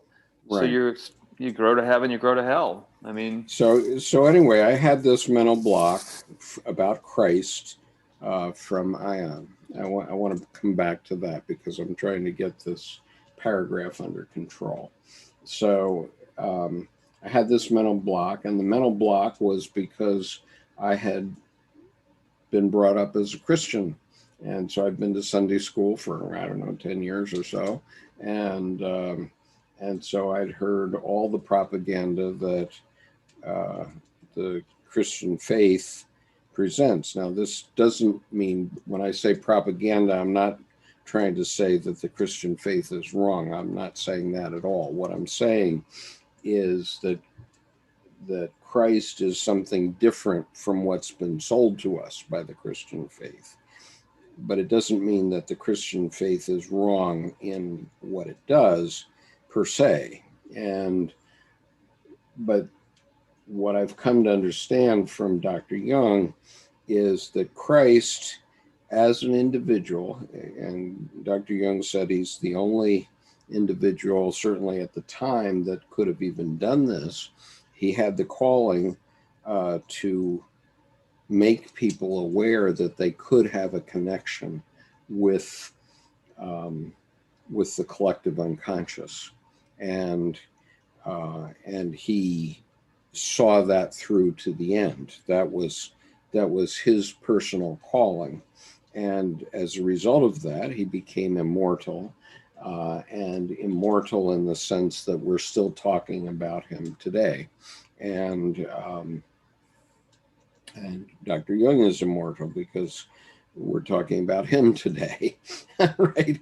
And the building behind me, which he built, was only his confession of faith in stone, namely or specifically, that building is not immortal. It will crumble someday, and it will not be there someday. But his name and what he did in terms of his thinking and his teaching may still be here with us and immortal when that building is no longer in existence. That reminds me of Ozymandias, because that big stone block that he hand chiseled, like the badass he is, and for his 75th or 77th birthday, 75th, yeah, 75th, as a personal letter in eternal stone, two headless trunks of stone in the desert. Ozymandias starts out, and that house could wash away. That stone monument he placed will be a cornerstone for someone else to build upon. It will be there forever, pretty much, as it washes away. Right. So if we get our minds around Christ as an immortal symbol of the self and of the God image within us, then it's quite true. And but what we have to do is, instead of projecting it outside of ourselves, and we have to look at it within ourselves, because that aspect of ourselves is in every human being. Okay, it's not a question of faith tradition. The self is within us all, and Jesus Christ is a symbol of that, and therefore he's immortal. But so is the Buddha, and so are lots of other historical figures. I mean, so is Alexander Solzhenitsyn and Beethoven and lots of other individuals who've made a difference to our internal world, okay, in creative ways, whether it was in song, in architecture, and whatever it is. People who, whoever. Well, I mean, let's talk about Chartres, for example. Chartres is a cathedral in Europe. It took 100 years to build. By tradition, that's what it takes to build a cathedral, is 3 generations. But that building, and the building of Notre Dame, is a symbol of the faith, a symbol of the faith of the 3 generations of human beings that built them. And so, all right, so let me go. And Chartres is one of the most exquisite examples of that. Right. Okay, so then he says, instead of incarnation, integration of the unconscious. Okay, so this is step 3, and step 3 is incarnation means bringing it into yourself. Carnate is meat, so bringing it into your body. And so when we understand these things from a psychological perspective, and we bring them into our consciousness so we are aware of them, then that is incarnation. Let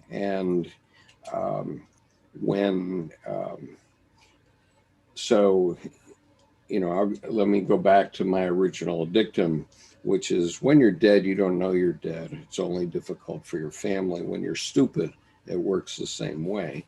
Well, my teachings and psyche are within my incarnated self right now, but I've created over 1,100 videos of Dr. Jung's work. And so if any of you who are watching this listen to it and say, oh yeah, Skip's got a good point there, then you're incarnating it. You're incarnating, you're integrating the ideas that I've learned into yourself, and that becomes an incarnation, a reincarnation, if you will. So it doesn't matter whether you're watching live today or you're watching 15 years ago after I've long since left this veil of tears. You, if you hear me and agree with me, then you are reincarnating what Dr. Jung said in his lifetime, and I'm incarnating what he said when I'm speaking it. And this is based on a long study, so I've understood it in my own way. You will understand it in your own way, but if you mention C.G. Jung, then he is reincarnated in you, into your physical being, and that's what he's talking about here. And if you mention my name, crazily enough, then then I too will be reincarnated. It won't do my physical skipness any good, because I will be dead and I won't know I'm dead. But that's what reincarnation is really about. And so when the National Symphony Orchestra plays Beethoven's Fifth Symphony, they are reincarnating Beethoven, and people who know the symphony know that it's good and very powerful, and it incarnates within them. But it was only that man in Vienna, I guess, and 200 years ago or 300 years ago, I guess now, who envisioned that symphony and put it down on paper. But then he is reincarnated every time it's played, and it's played every day around the world. I often play it myself. So, Well, and Yuan just commented in the chat that that's a remarkable thought. And I have to say, I agree. The dynamism of life through history that you've expressed there is a whole different kind of reincarnation than loosey-goosey, all love and light. There's a connection across historical friends, across veins of knowledge and experience that are carried forward, that is so important in that idea. So remarkable is a perfect word Yuan used for that. So, okay. So then the next is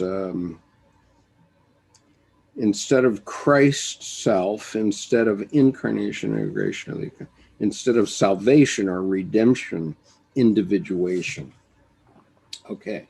So individuation is probably the most fundamental idea in Jungian thought. Okay. Individuation was what Dr. Jung was talking about throughout his career in everything that he wrote. And it is about how we as individuals face the chaos, face the fact of death. Okay. And so, if you come to me and say, save me, you're going to die. I can't change that. Okay. None of us are getting out of this alive. Yeah. And, you come to me and say, save me. Well, let's take my grandchildren. I have 3 grandchildren who are Korean American. Their father was actually born in Korea, although he came to the United States when he was 4 years old. But they are every bit American. Okay. And so if they come to me and say, Grandpa, save me from being a Eurasian, okay, in terms of their race, that they're half Caucasian and half Asian, I'm going to say, no, I can't do that, okay? But you are given the privilege of being alive right today. and what are you going to do with that precious gift? It doesn't matter whether you're Eurasian or light Negro, black, or whether you are whatever, Hispanic. Yeah, I mean, in some ways, those are things that we have to work around. I certainly have to work around discrimination in my life all the time, and have done. When I left Japan, I was a Japanese Chinese speaking lawyer MBA, and I had just spent 5 years building a successful company in Japan. And so I thought when I moved to Washington, D.C., I could get a job with no trouble. Okay, I was 39 years old. I thought I could get a job with no trouble with those credentials.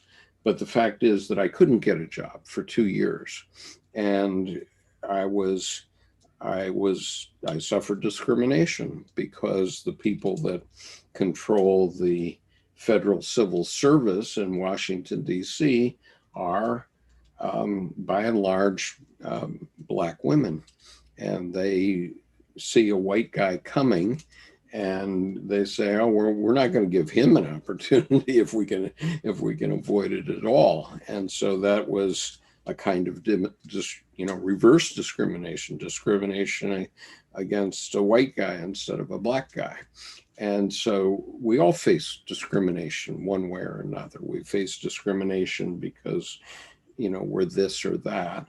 And so in the case of my grandchildren, I'm going to say, yep, you're Asian. And so get on with it. You have won the lottery. Okay. Every human being that's alive today has won the lottery.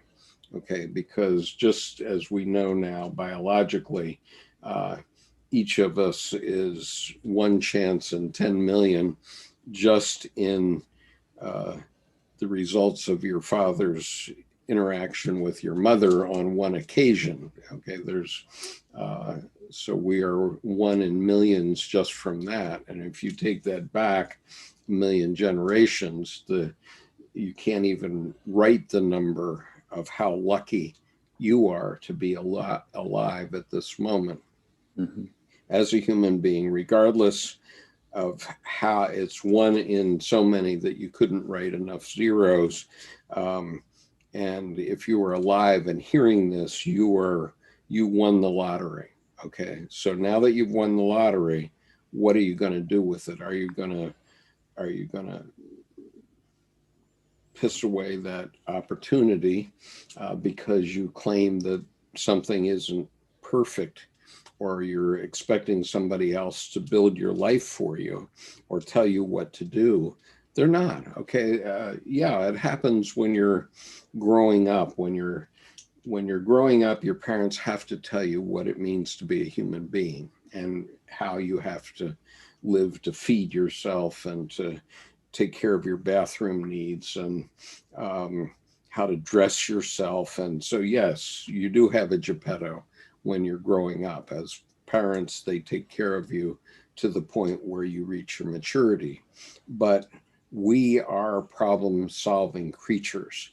And so your parents are bringing you up to a point where you are going to solve your personal problems yourself. And you solve 100 problems a day. So when you're an infant, life is very easy. You're a king or a queen, right? Because all you have to do is, if you're hungry, you cry, and if you're wet, you cry, and this benevolent goddess comes in and solves your problem for you. But when you're a mature human being, that isn't the way it works. The purpose of education in childhood is so that you can learn how to solve problems. And so, once you reach maturity, you have to solve your own problems. That's the deal. And Well, you know, when I was writing policy for community form and identity for a municipality in Colorado, um, co-chair of community form and identity on the task force. And I remember one day, it was a vast overgeneralization, but it just stuck. I came up with 4 words, 1 comma, 2 words either side, all similar, each unique. And that feels like what you're talking with your grandchildren about, where all similar, each unique. Now, how does that apply to you, and what are you going to do with your wonderful uniqueness? Yeah. You won the lottery. Right. And so the salvation is knowing that it's you that has to do it. Right. I'm not going to do it. I don't have any magic formula, and no preacher on earth has a magic formula. Right. You know, they can wave a wand over you, God,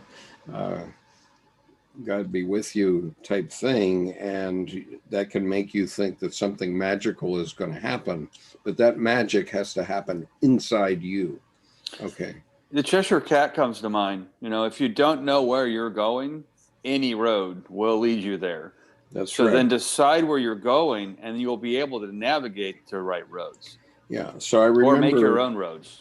So I remember when I was in high school, I spontaneously developed this little prayer that I would say to myself before major tests in high school. And the prayer was, God, give me the strength to do my best in this examination today.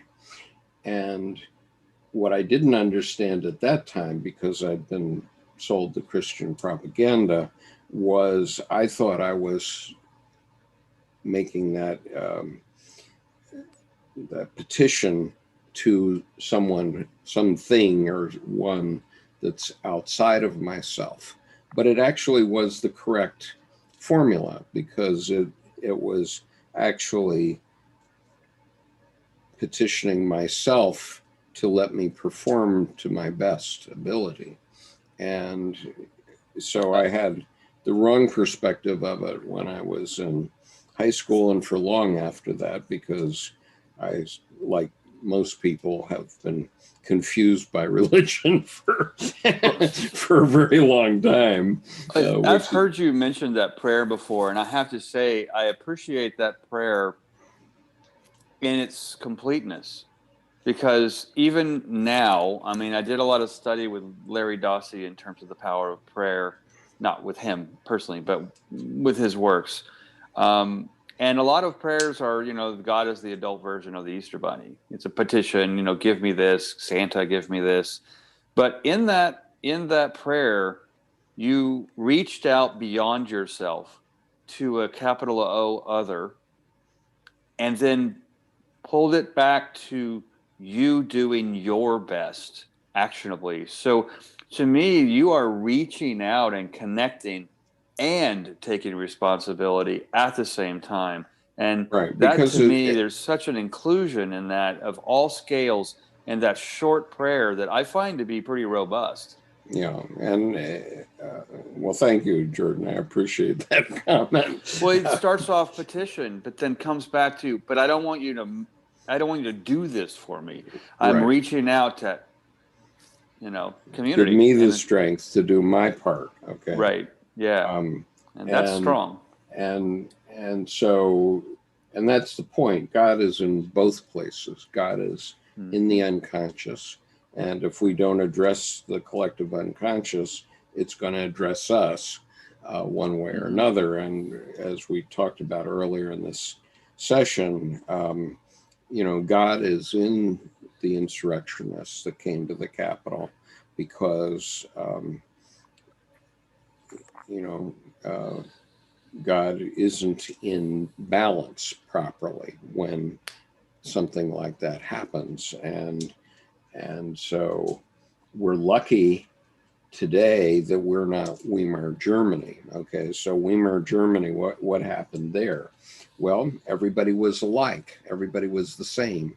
And so the psychic epidemic that went through German men mainly had no chance of stopping. And this is Dr. Jung's point about the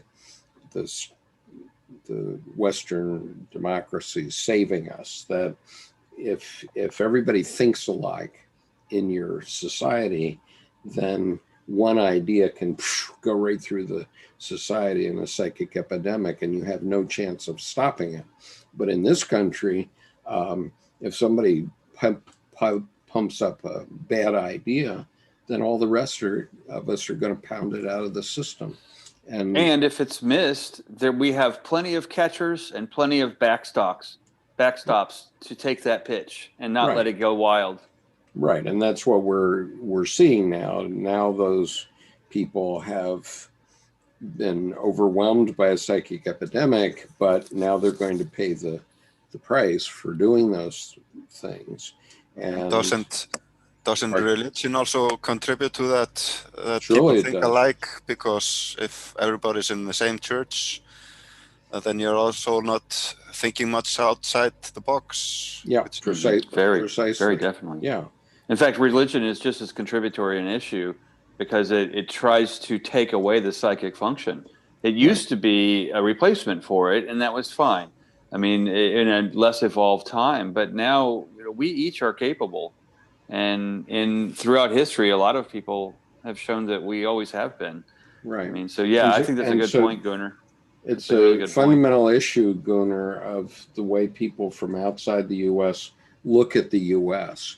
Okay, because in all my travels, I have heard from people they can't understand how we can have so much debate in the United States. Okay, because they think that peace and peace in their own psyche might be the solution. and so that that works to a degree, but if everybody thinks alike, as you rightly say, then everybody thinks alike, and if something unexpected happens, how do you deal with it? I mean, in Iceland, what happens if suddenly there's a major volcanic explosion in Iceland, and all of a sudden you have to evacuate Iceland itself? What happens next? That's why we also have a lot of Icelanders in America and Canada. Yeah, because of those volcanoes. Yeah, because you need some option, right? And on the it's interesting that one of the favorite the most purchased novel in Japan is a novel called Japan Sinks. I mean, there's a Japanese name for it, which I don't remember offhand, but it literally is Japan Sinks, right? Well, the title's pretty apt. I mean, because Japan is pretty much one large island platform on pylons, volcanic isn't it? And it's literally on the edge of a cliff. Right. Okay. I mean, Japan, if you look at the water, the shelf under Japan, it's literally on the edge of a cliff, and right off the eastern coast of Japan, it drops like 5,000 feet or something like that. Right, immediately. Yeah. Right, immediately. And so the point is that the reason that the United States has developed its strength is because of these clashes over and over again. Because every time a good idea comes up, we accept it regardless of from what source. And every time a bad idea comes up, we just beat the crap out of it until it's out of the system. And that actually induces practice, so that, you train until the mind forgets and the body remembers. There's a point there where you actually get good at interaction and bringing out the best in people to get a more stronger clash in a way and bring more into the system without necessarily malice or anger. I mean, and I do apologize to the YouTube audience because we haven't been following your conversation very assiduously today, and there's been a lot of good discussion on the YouTube chat, so I apologize that we haven't focused on it. But we still have one part of this paragraph, and we've been talking. I'm going to now. shut up and mute so you can get through the fourth part Yeah, of the paragraph. no, it's the fifth, but anyway, it's we've spent over 2 hours talking about 10 lines of a letter from C.G. Jung. And so I'd like to finish it in any case. And so anyway, instead of salvation or redemption, individuation. So individuation is number one, accepting who you are.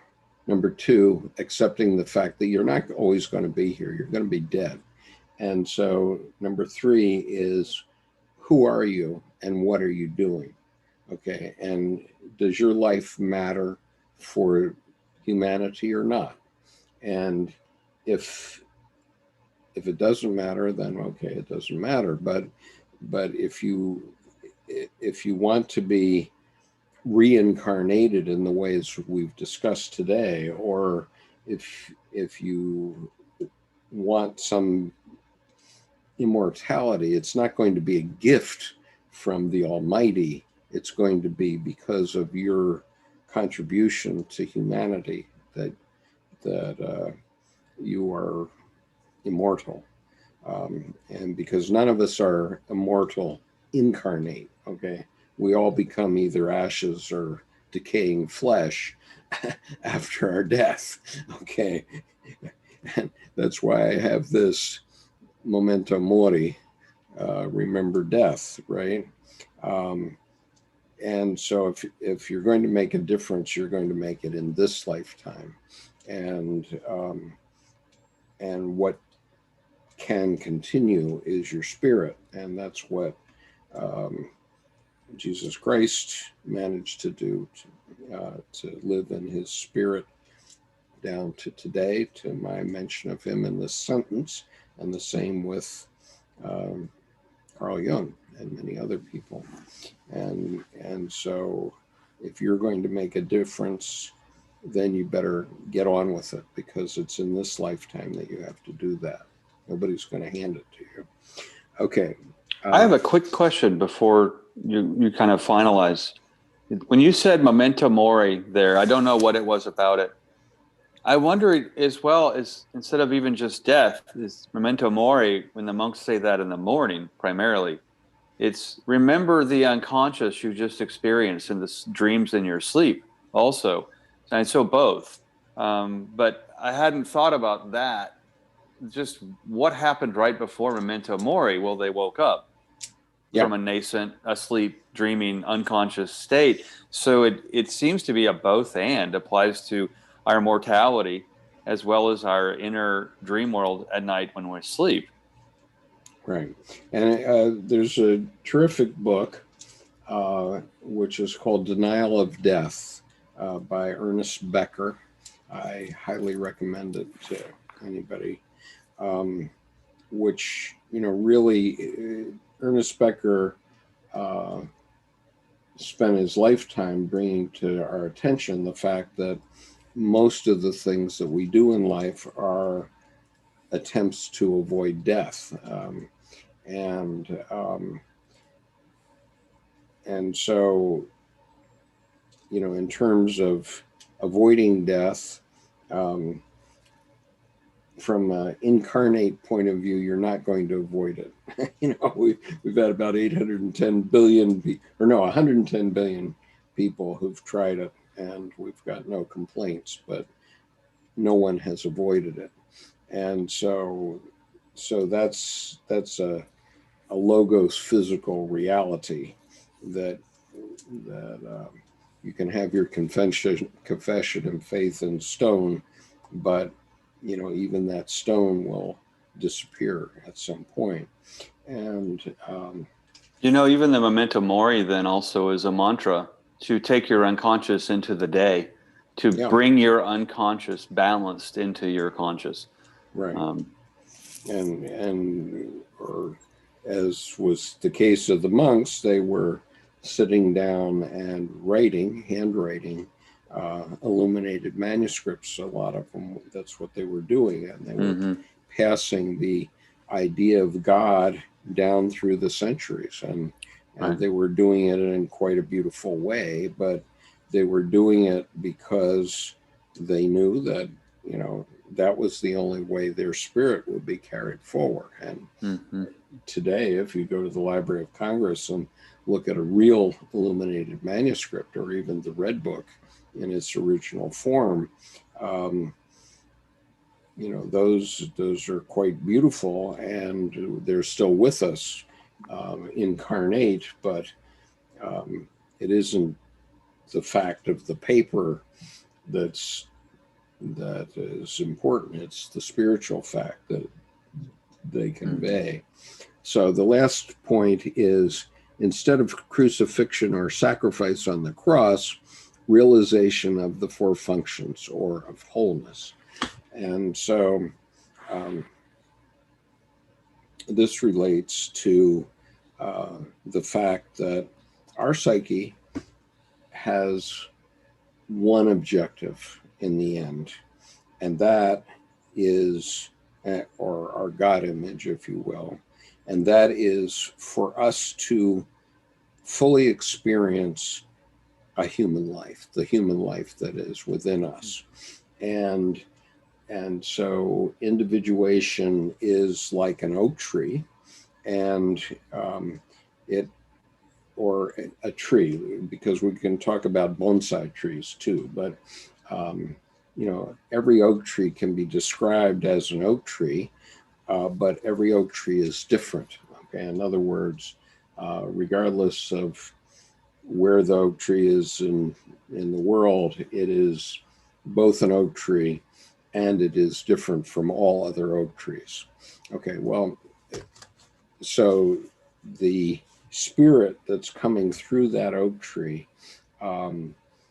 is individuation. That's the life that oak tree gets to live.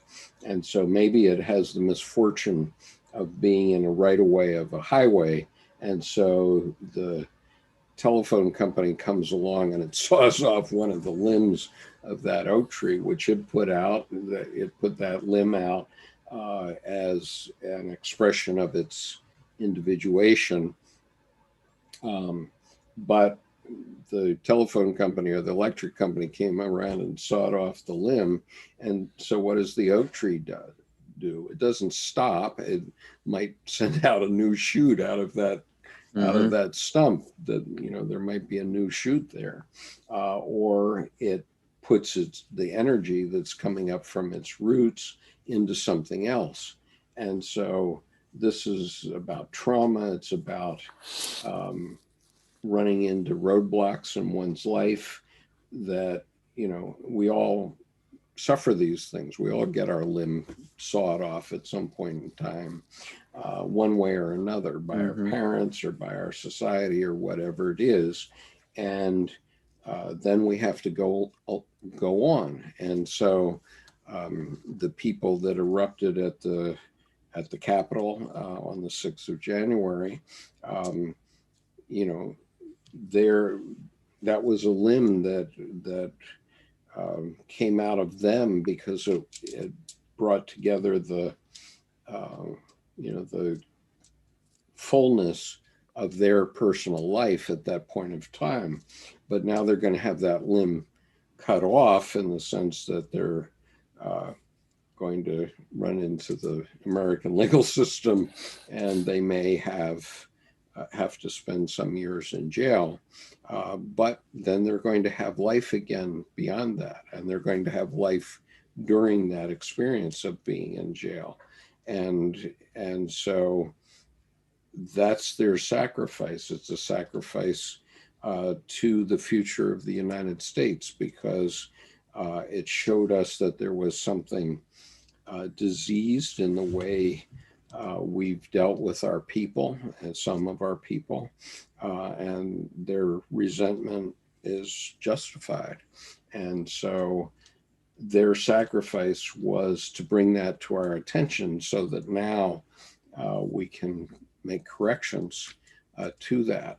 And so that's the crucifixion. They're going to be crucified for it, but the difference between them and Jesus Christ in the United States is we don't crucify people anymore. We don't chop off their heads. We correct them and give them a new chance to individuate, to become who they are intended to become. And so all of us need to understand that the roadblocks that we experience in life are roadblocks, but they're not insurmountable, no matter what they are. We chop off their freedom so that they have to withdraw within and see if, do they go in Plato's cave? And then how are they when they come out? Some people don't rehabilitate. Now in prison here is for-profit prison. I won't go into all of that, but it's going to be a harsh landscape. And sometimes war changes people. I mean, well, I'd say always war changes people. Always. You can believe it. You know, but that's one of those, you have committed such an atrocity that we were going to put you in an internal war. I mean, and that's prison, that's incarceration. And that's also responsibility to, well, don't do that. I mean, Jordy, don't touch the hot stove. You know, don't touch the katana blade, you know, and the flesh just parts like a filet mignon. I mean, right. Just, you know, like it just cooks like butter. It's just, oh, ow. I mean, and that's a serious sharp cut. It's going to take a while to heal. There's no jagged edges for anything to grab onto. Well, fortunately, my nephew touched that katana blade very lightly. And so he only put a little bit of a slice into his finger. But, you know, if he had pressed on it at all. Oh, you'd be done to the bone like that. He would have gone to the bone, surely. So, and that's the thing, too, is when there's like that blade, when there is no resistance, there's no reason to stop. So if the blade hadn't been so sharp, then you get a resistance and a reason to stop. But almost you don't even feel it because it's cutting so cleanly. Okay, so there's a comment here that has extrapolated on some of the things that we've talked about. Oh, cool. That might be a little bit over the top. The Big Cat says, I think Jesus would have an AR-15 defending America from poor Guatemalan women and children, refugees. You know, okay, we're gonna leave that to your opinion, but I think the Big Cat may have misunderstood Jesus's ministry. This country is built on difference. That's its basis. Yeah. Okay. So we've gone off the rails a little bit on the YouTube chat, but just in case it said a Buddhist saying, "You're my friend, I'll kill you for nothing." Okay, I don't think those are, are justifications for killing or for violence. And repeat that one, please. Is it a fragment? He claimed. I mean, I don't know this quote, and I've been studying Buddhism for quite a while. He says, "You're my friend. I'll kill you for nothing."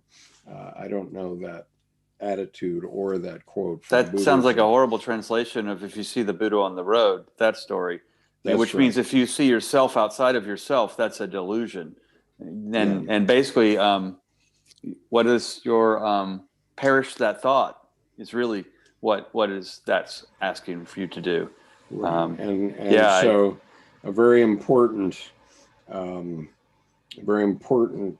biblical passage that Dr. Jung always referred to is 1 John 4:1, which is examine the spirits whether they be of God or not. Okay. In other words, we have good ideas and stupid ideas coming up from our unconscious all the time. Okay. And, there's saying, a tongue-in-cheek saying in the U.S., no more ideas. Okay. We don't need more ideas. Okay. We have ideas that come up all the time. Okay. And just because they come up doesn't mean they're good. And just because they come up doesn't mean they should be repeated. Okay. Mhm. So, And Mark Twain always said, it's something new is always a crack idea from a crack inventor until it catches on, and then it's a bestseller. right. And crack in the modern context, not meaning the drug, meaning a crazy, stupid, odd idea. Right.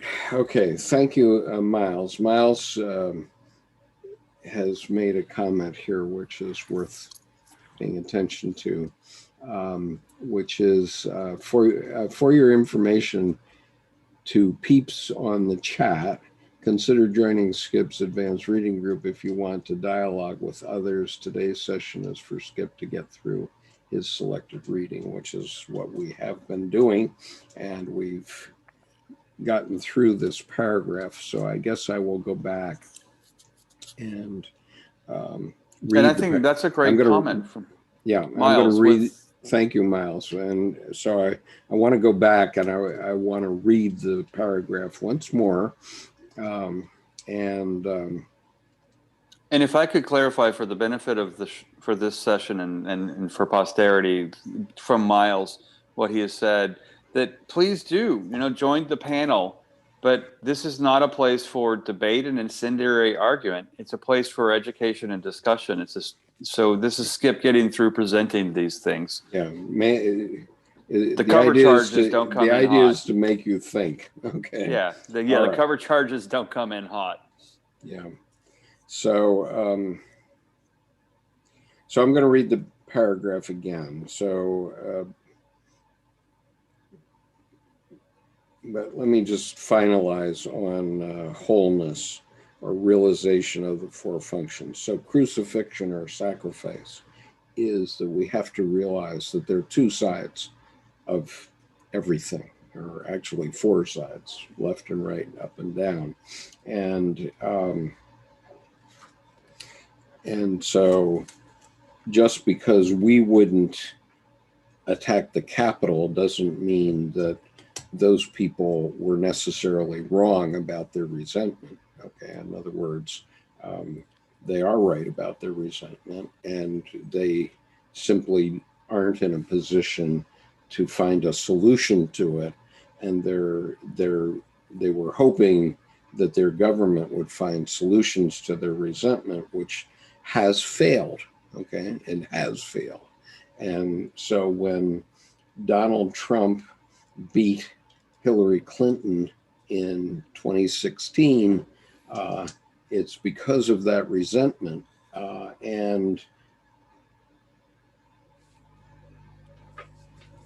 it's because the Democratic Party had left the Rust Belt behind. And if we don't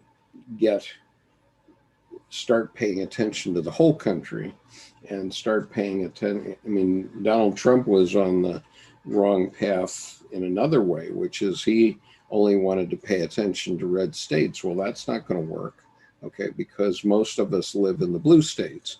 And so, that can create a huge resentment also. And so what we have to understand is that our government has to serve the entire country, and not only the red states or the blue states. And if you think that you're going to only service one aspect of the country, you're inevitably going to create resentment in all other parts. And so we have to have wholeness. The United States, is a messy democracy. It is a messy democracy. But one thing that it produces through all our debate and all of our orneriness is it produces the strongest economy in the world and the strongest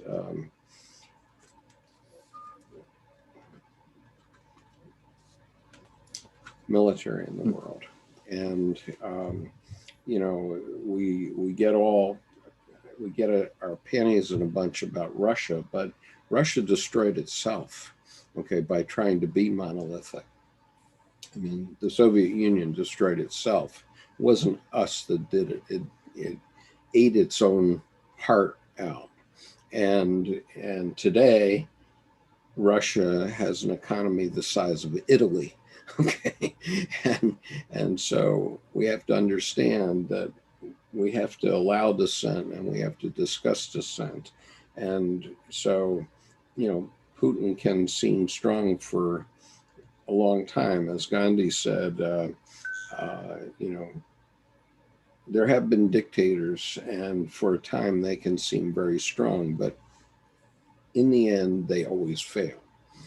Think of it, always, okay? And that's the fact, okay? Dictators always fall. And so, I mean, I can't say about Putin how he will end his life, but I can say that authoritarianism in Russia is not going to succeed in the long term. Well, that kind of hierarchy and pecking order breeds a martial king of the mountain. If your class is basically run by, if you can beat me in under 12 seconds, I will let you teach the class. And until said time, I'm the teacher. Well, that's a dictator in a way.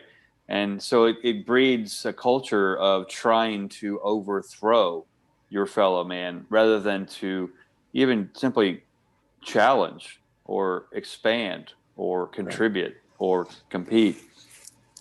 Okay, so for those of you on YouTube that have joined us late, we have been discussing for the last 2.5 hours one paragraph of a letter that Dr. Jung wrote to David Cox, the Reverend David Cox. I misstated the date. The correct date is 25 September 1957. So Dr. Jung wrote this letter when he was 81 years old. And the letter is found in this book, The New God Image, a study of Jung's key letters concerning the evolution of the Western God image by Edward F. Edinger. I have read all these letters into this YouTube channel, and you can find a playlist of those readings if you wish to hear them all. And this is a profound book, and I urge you to acquire a copy of it and read it. As you see, I put a few tabs in it. They have to make more now. Well, it got to the point where it's a forest of tabs and I really don't know which one I should be looking at. But So when I went to place my order and they said they were on back order, it was because of you. well, and You bought them all. right, and actually, you can buy it from the L.A. Jung Center, also the gift shop at the L.A. Jung Center, and it's published by Chiron, and so Chiron Publications. So you might be able to find it.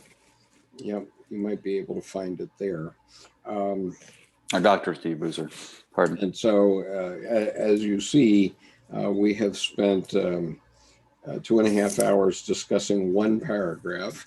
And so all of these tabs that I put on this thing could probably also involve a 2.5 hour discussion. Mm-hmm. And then how we'd all put it all together, I don't know. I mean, in one way, in 2017, I was privileged to have my knee replaced. And when I had my knee replaced and I was flat on my back for a month, I focused on this book.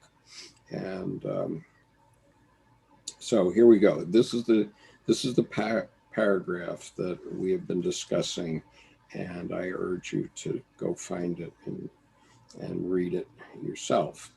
Although all this sounds as if it were a sort of theological speculation, it is in reality modern man's perplexity expressed in symbolic terms.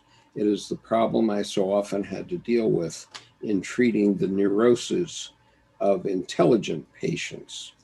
It can be expressed in a more scientific psychological language. For instance, instead of using the term God, you say unconscious. Instead of Christ, self. Instead of incarnation, integration of the unconscious. Instead of salvation or redemption, individuation. Instead of crucifixion or sacrifice on the cross, realization of the four functions or of wholeness. I think it is no disadvantage to religious traditions if we can see how far it coincides with psychological experience. On the contrary, it seems to me a most welcome aid in understanding religious traditions. And let me just point out one other thing that I often point out, but that is that Dr. Jung taught us in one paragraph found in volume 10 of the collected works. He expressed what all this is about. And so people who know Dr. or don't know Dr. Jung, or even those that know him, can be forgiven for having missed it. But this is the key paragraph. And the title is mine, and also this parenthetical expression, naturally evolved, is mine, but the rest is Dr. Jung's. He said, for thousands of years, the mind of man was worried about the sick soul, perhaps even earlier than it did about the sick body. The propitiation of gods, the perils of the soul, and its salvation, these are not yesterday's problems. Religions are naturally evolved psychotherapeutic systems in the truest sense of the word and on the grandest scale. They express the whole range of the psychic problem in mighty images. They are the avowal and recognition of the soul, and at the same time, the revelation of the soul's nature. And that's paragraph 367 of volume 10. Now, the reason I emphasize that is because that is why we can't just throw out our religions and baby with the bathwater, because they do things for us that are unconscious. We don't even know what they're doing for us sufficiently. And the ritual does provide mental health. And so whatever your tradition, you should consider following your tradition. For me, I personally have evolved past organized religion, but I can say that when I was 30 and I was a deacon in the Reformed Church, I would go to church on Sunday, and afterward I would feel better, and I didn't know why, and I couldn't explain why. It was unconscious, but the fact is that the religious service is a way of addressing the needs of your psyche, and so if you follow a religion, it will help you. Now, my religion, and I think actually Dr. Jung said this too at some point. He was asked what his religion is, and he said, "My religion is underlining books," and marginalia. And so what I've come to understand, because I've read so much of these materials now, is that when I am either doing a doodle or I am reading anything,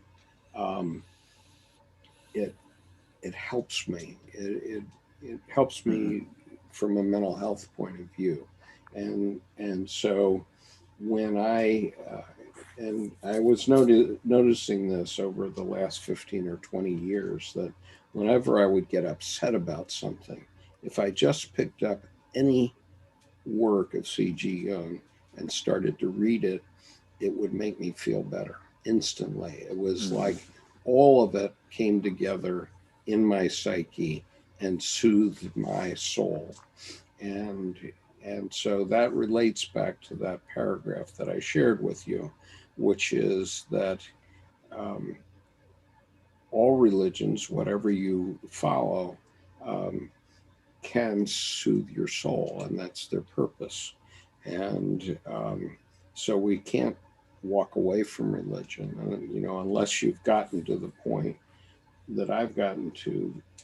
You probably need somebody else's help in the form of a religion. But if you're past that, then you have to find what it is that soothes your soul. And it can be painting, it can be doing a tarot reading, it can be, building a building and architecting a building. That's a soulful activity too. But whatever it is, you need something. I mean, in the 50s, traditionally, men were doing woodworking in their basements. I mean, I remember fathers of my friends when I was in high school who would have, these huge tool things on a workbench, and they'd have all these perfect tools lined up on their workbench so they would have just exactly the tool that they needed. And for them, woodworking was the soulful activity, which became, in effect, their religion. And they didn't understand that, of course. But now I do understand it. I understand that creative activity that they were doing was what was needed to balance mental health.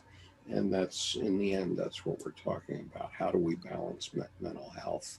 Well, no one will go back to prison camp voluntarily. So when you see someone do something decades long, this is a joy. It's a love. And that creativity, like you said, is important. It's actually requisite for mental health. Right. And so I have a book in front of me here, which I may get into at some point, called The Unconscious Roots of Creativity. Nice. And you see it's got a woman, and look how she's being pulled by her clothing. It's very, the very surface is pulling the substance. Yeah. Yeah. So I haven't gotten into it yet, but anyway, thank you, Jordan, for being here. Thank you, Gunnar. Do you have any? You've been quiet, so do you have any final thoughts here before we move on? Maybe mostly because I come a little bit from a Christian background. Yeah. And I was baptized in a Lutheran church. And my grandma was a Mormon, so I always had a lot of Mormons around me. And then I went to a private Adventist private school, which the Bible was read every morning for us.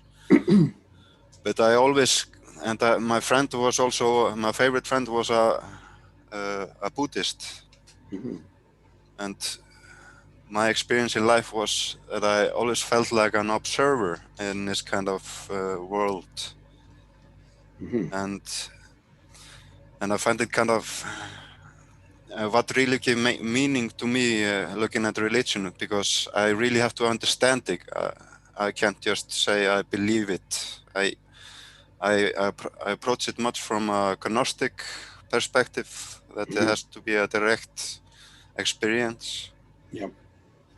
And for me, it was very important to see the Bible as a mythological concept rather than something like a steadfast, moralistic way how to live your life. And I was also like to, maybe because you read a lot of Joseph Campbell. Yes. And he would look at it in different countries and different parts of the world. People would worship the goddess, or maybe in Israel they would worship the Logos, which is more, and he would talk about how Yahweh didn't really have any place for the goddess in their world. And yeah, I find that particularly true also, and I wonder how you would reflect on that. We wouldn't be very far if we didn't have goddesses. Yeah, the population was slowly declined one by one as each of us go. It's like, So, well, yeah. you bring up a great point too. I mean, the Shekinah, the original female counterpoint of the original Godhead.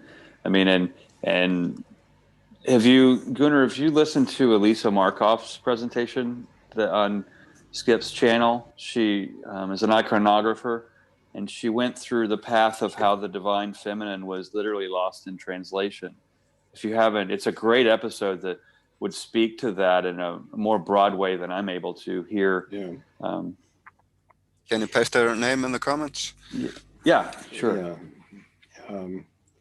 One more thing, Skip. Have you had a surgery on your hip? No, I had a shot last Monday of cortisone, which is it causes the inflammation to go down. So at the moment, my pain is under control, but I'm going to have my hip replaced. So when you have this cortisone shot, you can't have a hip replacement for 3 months. So as of April 25th, I'm eligible. So I'm going to see the surgeon about it next week, or a week from Monday, I guess. I'm going to see the surgeon about it. But we won't schedule the surgery until after April 25th. So the pain is under control right now, but you can only have this shot 3 times, and I've had it twice, so I have to face the paper and get a new hip. I would Gunnar, also to make it easier. Sorry, you first. I was just make it easier rather than putting just her name. I went to YouTube and got the direct link for you. Oh, thank you very much. Because Skip's got the Library of Alexandria there, and if you don't know exactly what you're going for, then you have to play the serendipity game. Yeah, thanks, Jordan. So, what was your question, Gunnar? Oh, I told you before that I'm an electrical engineer, and I also have a interest in health technology. Mm-hmm. And I would like to encourage you to try maybe a red laser therapy, and also a pulse magnetic therapy also. I think that's also... What do they do? Red laser technology? It's actually called low laser light therapy. Okay, low laser light therapy. Okay. It has been very effective on my cat, which has actually a very bad arthritis. Mm-hmm. And what do you call it? She can hardly walk, but after a red laser therapy, she can walk like a normal cat again. And a PMF device has also been growing on the market very recently. And that has also been shown to be very effective in healing and in inflammation. And is it pulse magnetic frequency, or what does the PMF stand for? Pulse magnetic. It's kind of slipped my mind. I'm just curious. I look it up. Right. Okay. And so these both reduce inflammation. Is that the idea? Yeah, and facilitate healing. Okay, but by facilitating healing, do you mean that it would somehow replace my cartilage? I don't think so, right?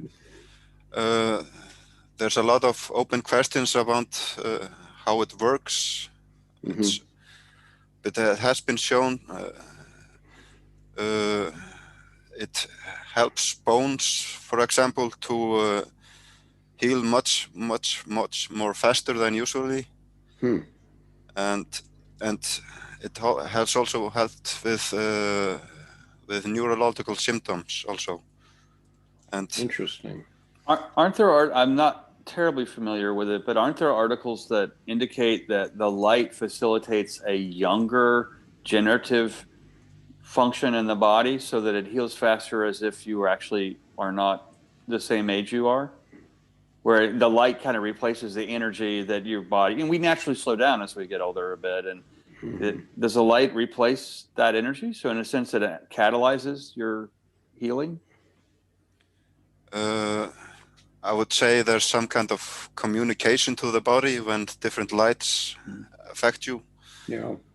And somehow what they do is they put the laser very close to your body or where the inflammation is going on. Mm-hmm. And maybe Well, I will my theory is that signals a cell to repair or do something.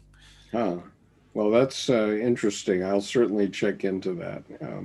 And I've heard a lot of people speak about they've been able to skip going to surgery by doing this. Okay. Well, if I can skip going to surgery, so much the better, because I don't relish being laid up for a month or two. Well, skip Conover, not skip surgery. No, I appreciate that. Good stuff. I'll look into that, Gunnar. Thank you very much. And on, I wanted to ask you, based on what you had said before, have you had a religious experience, what you would call a numinous religious experience, personally?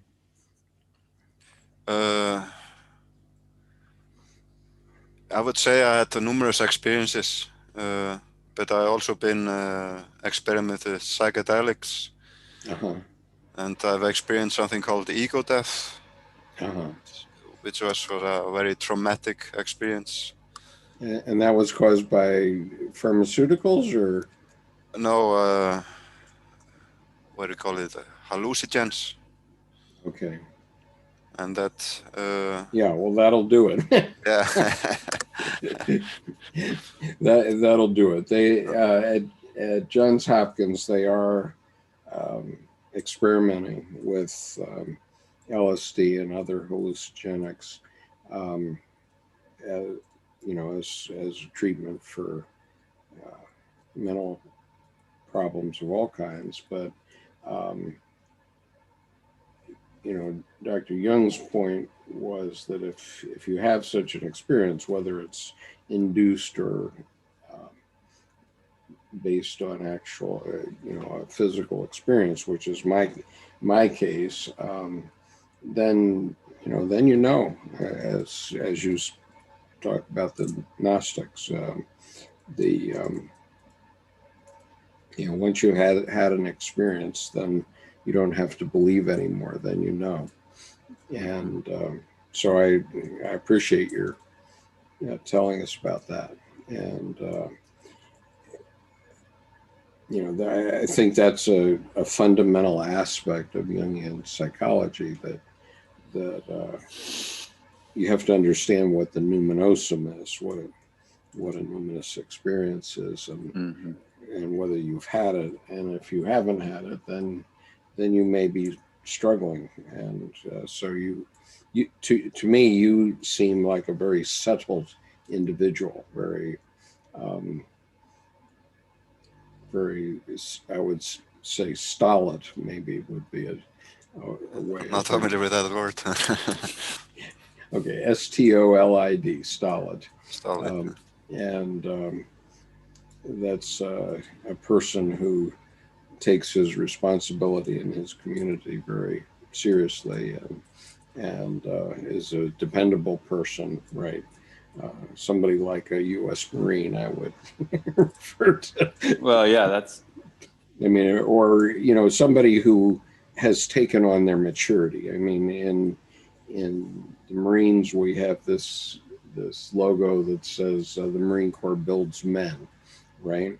And one of the fundamental issues, the transition that we're talking about, and I think that many young people, but especially young men, because I can speak to young men, struggle with is the transition from having everything provided for in the family to taking on the responsibility of the community. And so, in the Marine Corps, the training is such that that one learns to take on one's responsibility at every level, and there, there's never any doubt or debate about it. Okay, once you've passed this certain level of maturity, then you're not going to go back, and that's why I would trust any Marine in a trench with me, because I know what he believes, or he or she believes, and how they will react to certain situations. And we actually saw it in the advanced reading group on the 6th of January, because we were live in our conversation when the insurrection happened, and immediately a number of members of the group were quite flustered and afraid that the military would come and support Trump. And I was able to say with clarity, no, they won't. That isn't what's going to happen. In fact, they did not. They did not do anything other than wait for them to never interrupt someone when they're making a mistake. They'll peter out. Yeah. But they gave, here, thanks for the fair warning. Yeah. You showed your hand. Yeah. So anyway, I mean, let's call it the salt of the earth maturity in men anywhere in the world, which is the men that hold society together, that build the railroads, that create the structure of civilization, which is the role that men have physically taken on. I mean, most building is done by men, and it requires a certain maturity to do that, whether you're a fighting man or an architect. Right? Well, in terms of most building being done by men too, I will agree architecture is one of the most sexist professions out there, but there are examples like Julia Morgan, who was a contemporary of Frank Lloyd Wright. And when she was approached about him, why she didn't have a Cord sports car or her flamboyance, and she said, Sonny, I have too much work to do. He gets a Cord when he's about to go broke, because 2 weeks from now, the bank won't give him money. But if he gets a Cord, people will think he's successful and they will sign up work for him. You notice he gets a new car about every 15 years or sooner if something goes wrong. But most people don't know the name Julia Morgan. Mm-hmm. But William Randolph Hearst, Casa Grande, that mansion where everyone knows that tile mosaic pool, that's all Julia Morgan. Mm-hmm. And so the level at which she works, so she, for example, stolid, quiet, invisible even, except Mm-hmm. not to her huge firm doing all this work. So anyway, I just thought I'd contribute that as a sidebar marginalia example. Yeah. So anyway, I've enjoyed your participation today, and every time you visit us, Gunnar. So thanks for coming, Gunnar. Thank you. Yeah. Yeah, thank you for allowing me to share. Yeah. And is it Gunnar or Gunnar? That's a good question. Or Gunnar? I mean, it's different where you pronounce it in different countries, but Gunnar. That's how we, yeah. Gunnar. Or Gunnar. That's how they pronounce it in America. Yeah. Okay. Thank you. Well, I'll do my best. Gunnar. Gunnar. I'm losing my R's like our famous Amanda Gorman. Right. Yeah. And, okay. So peace. Take care. All right, guys. Have a Good good to week. see you. Bye-bye. Thank you.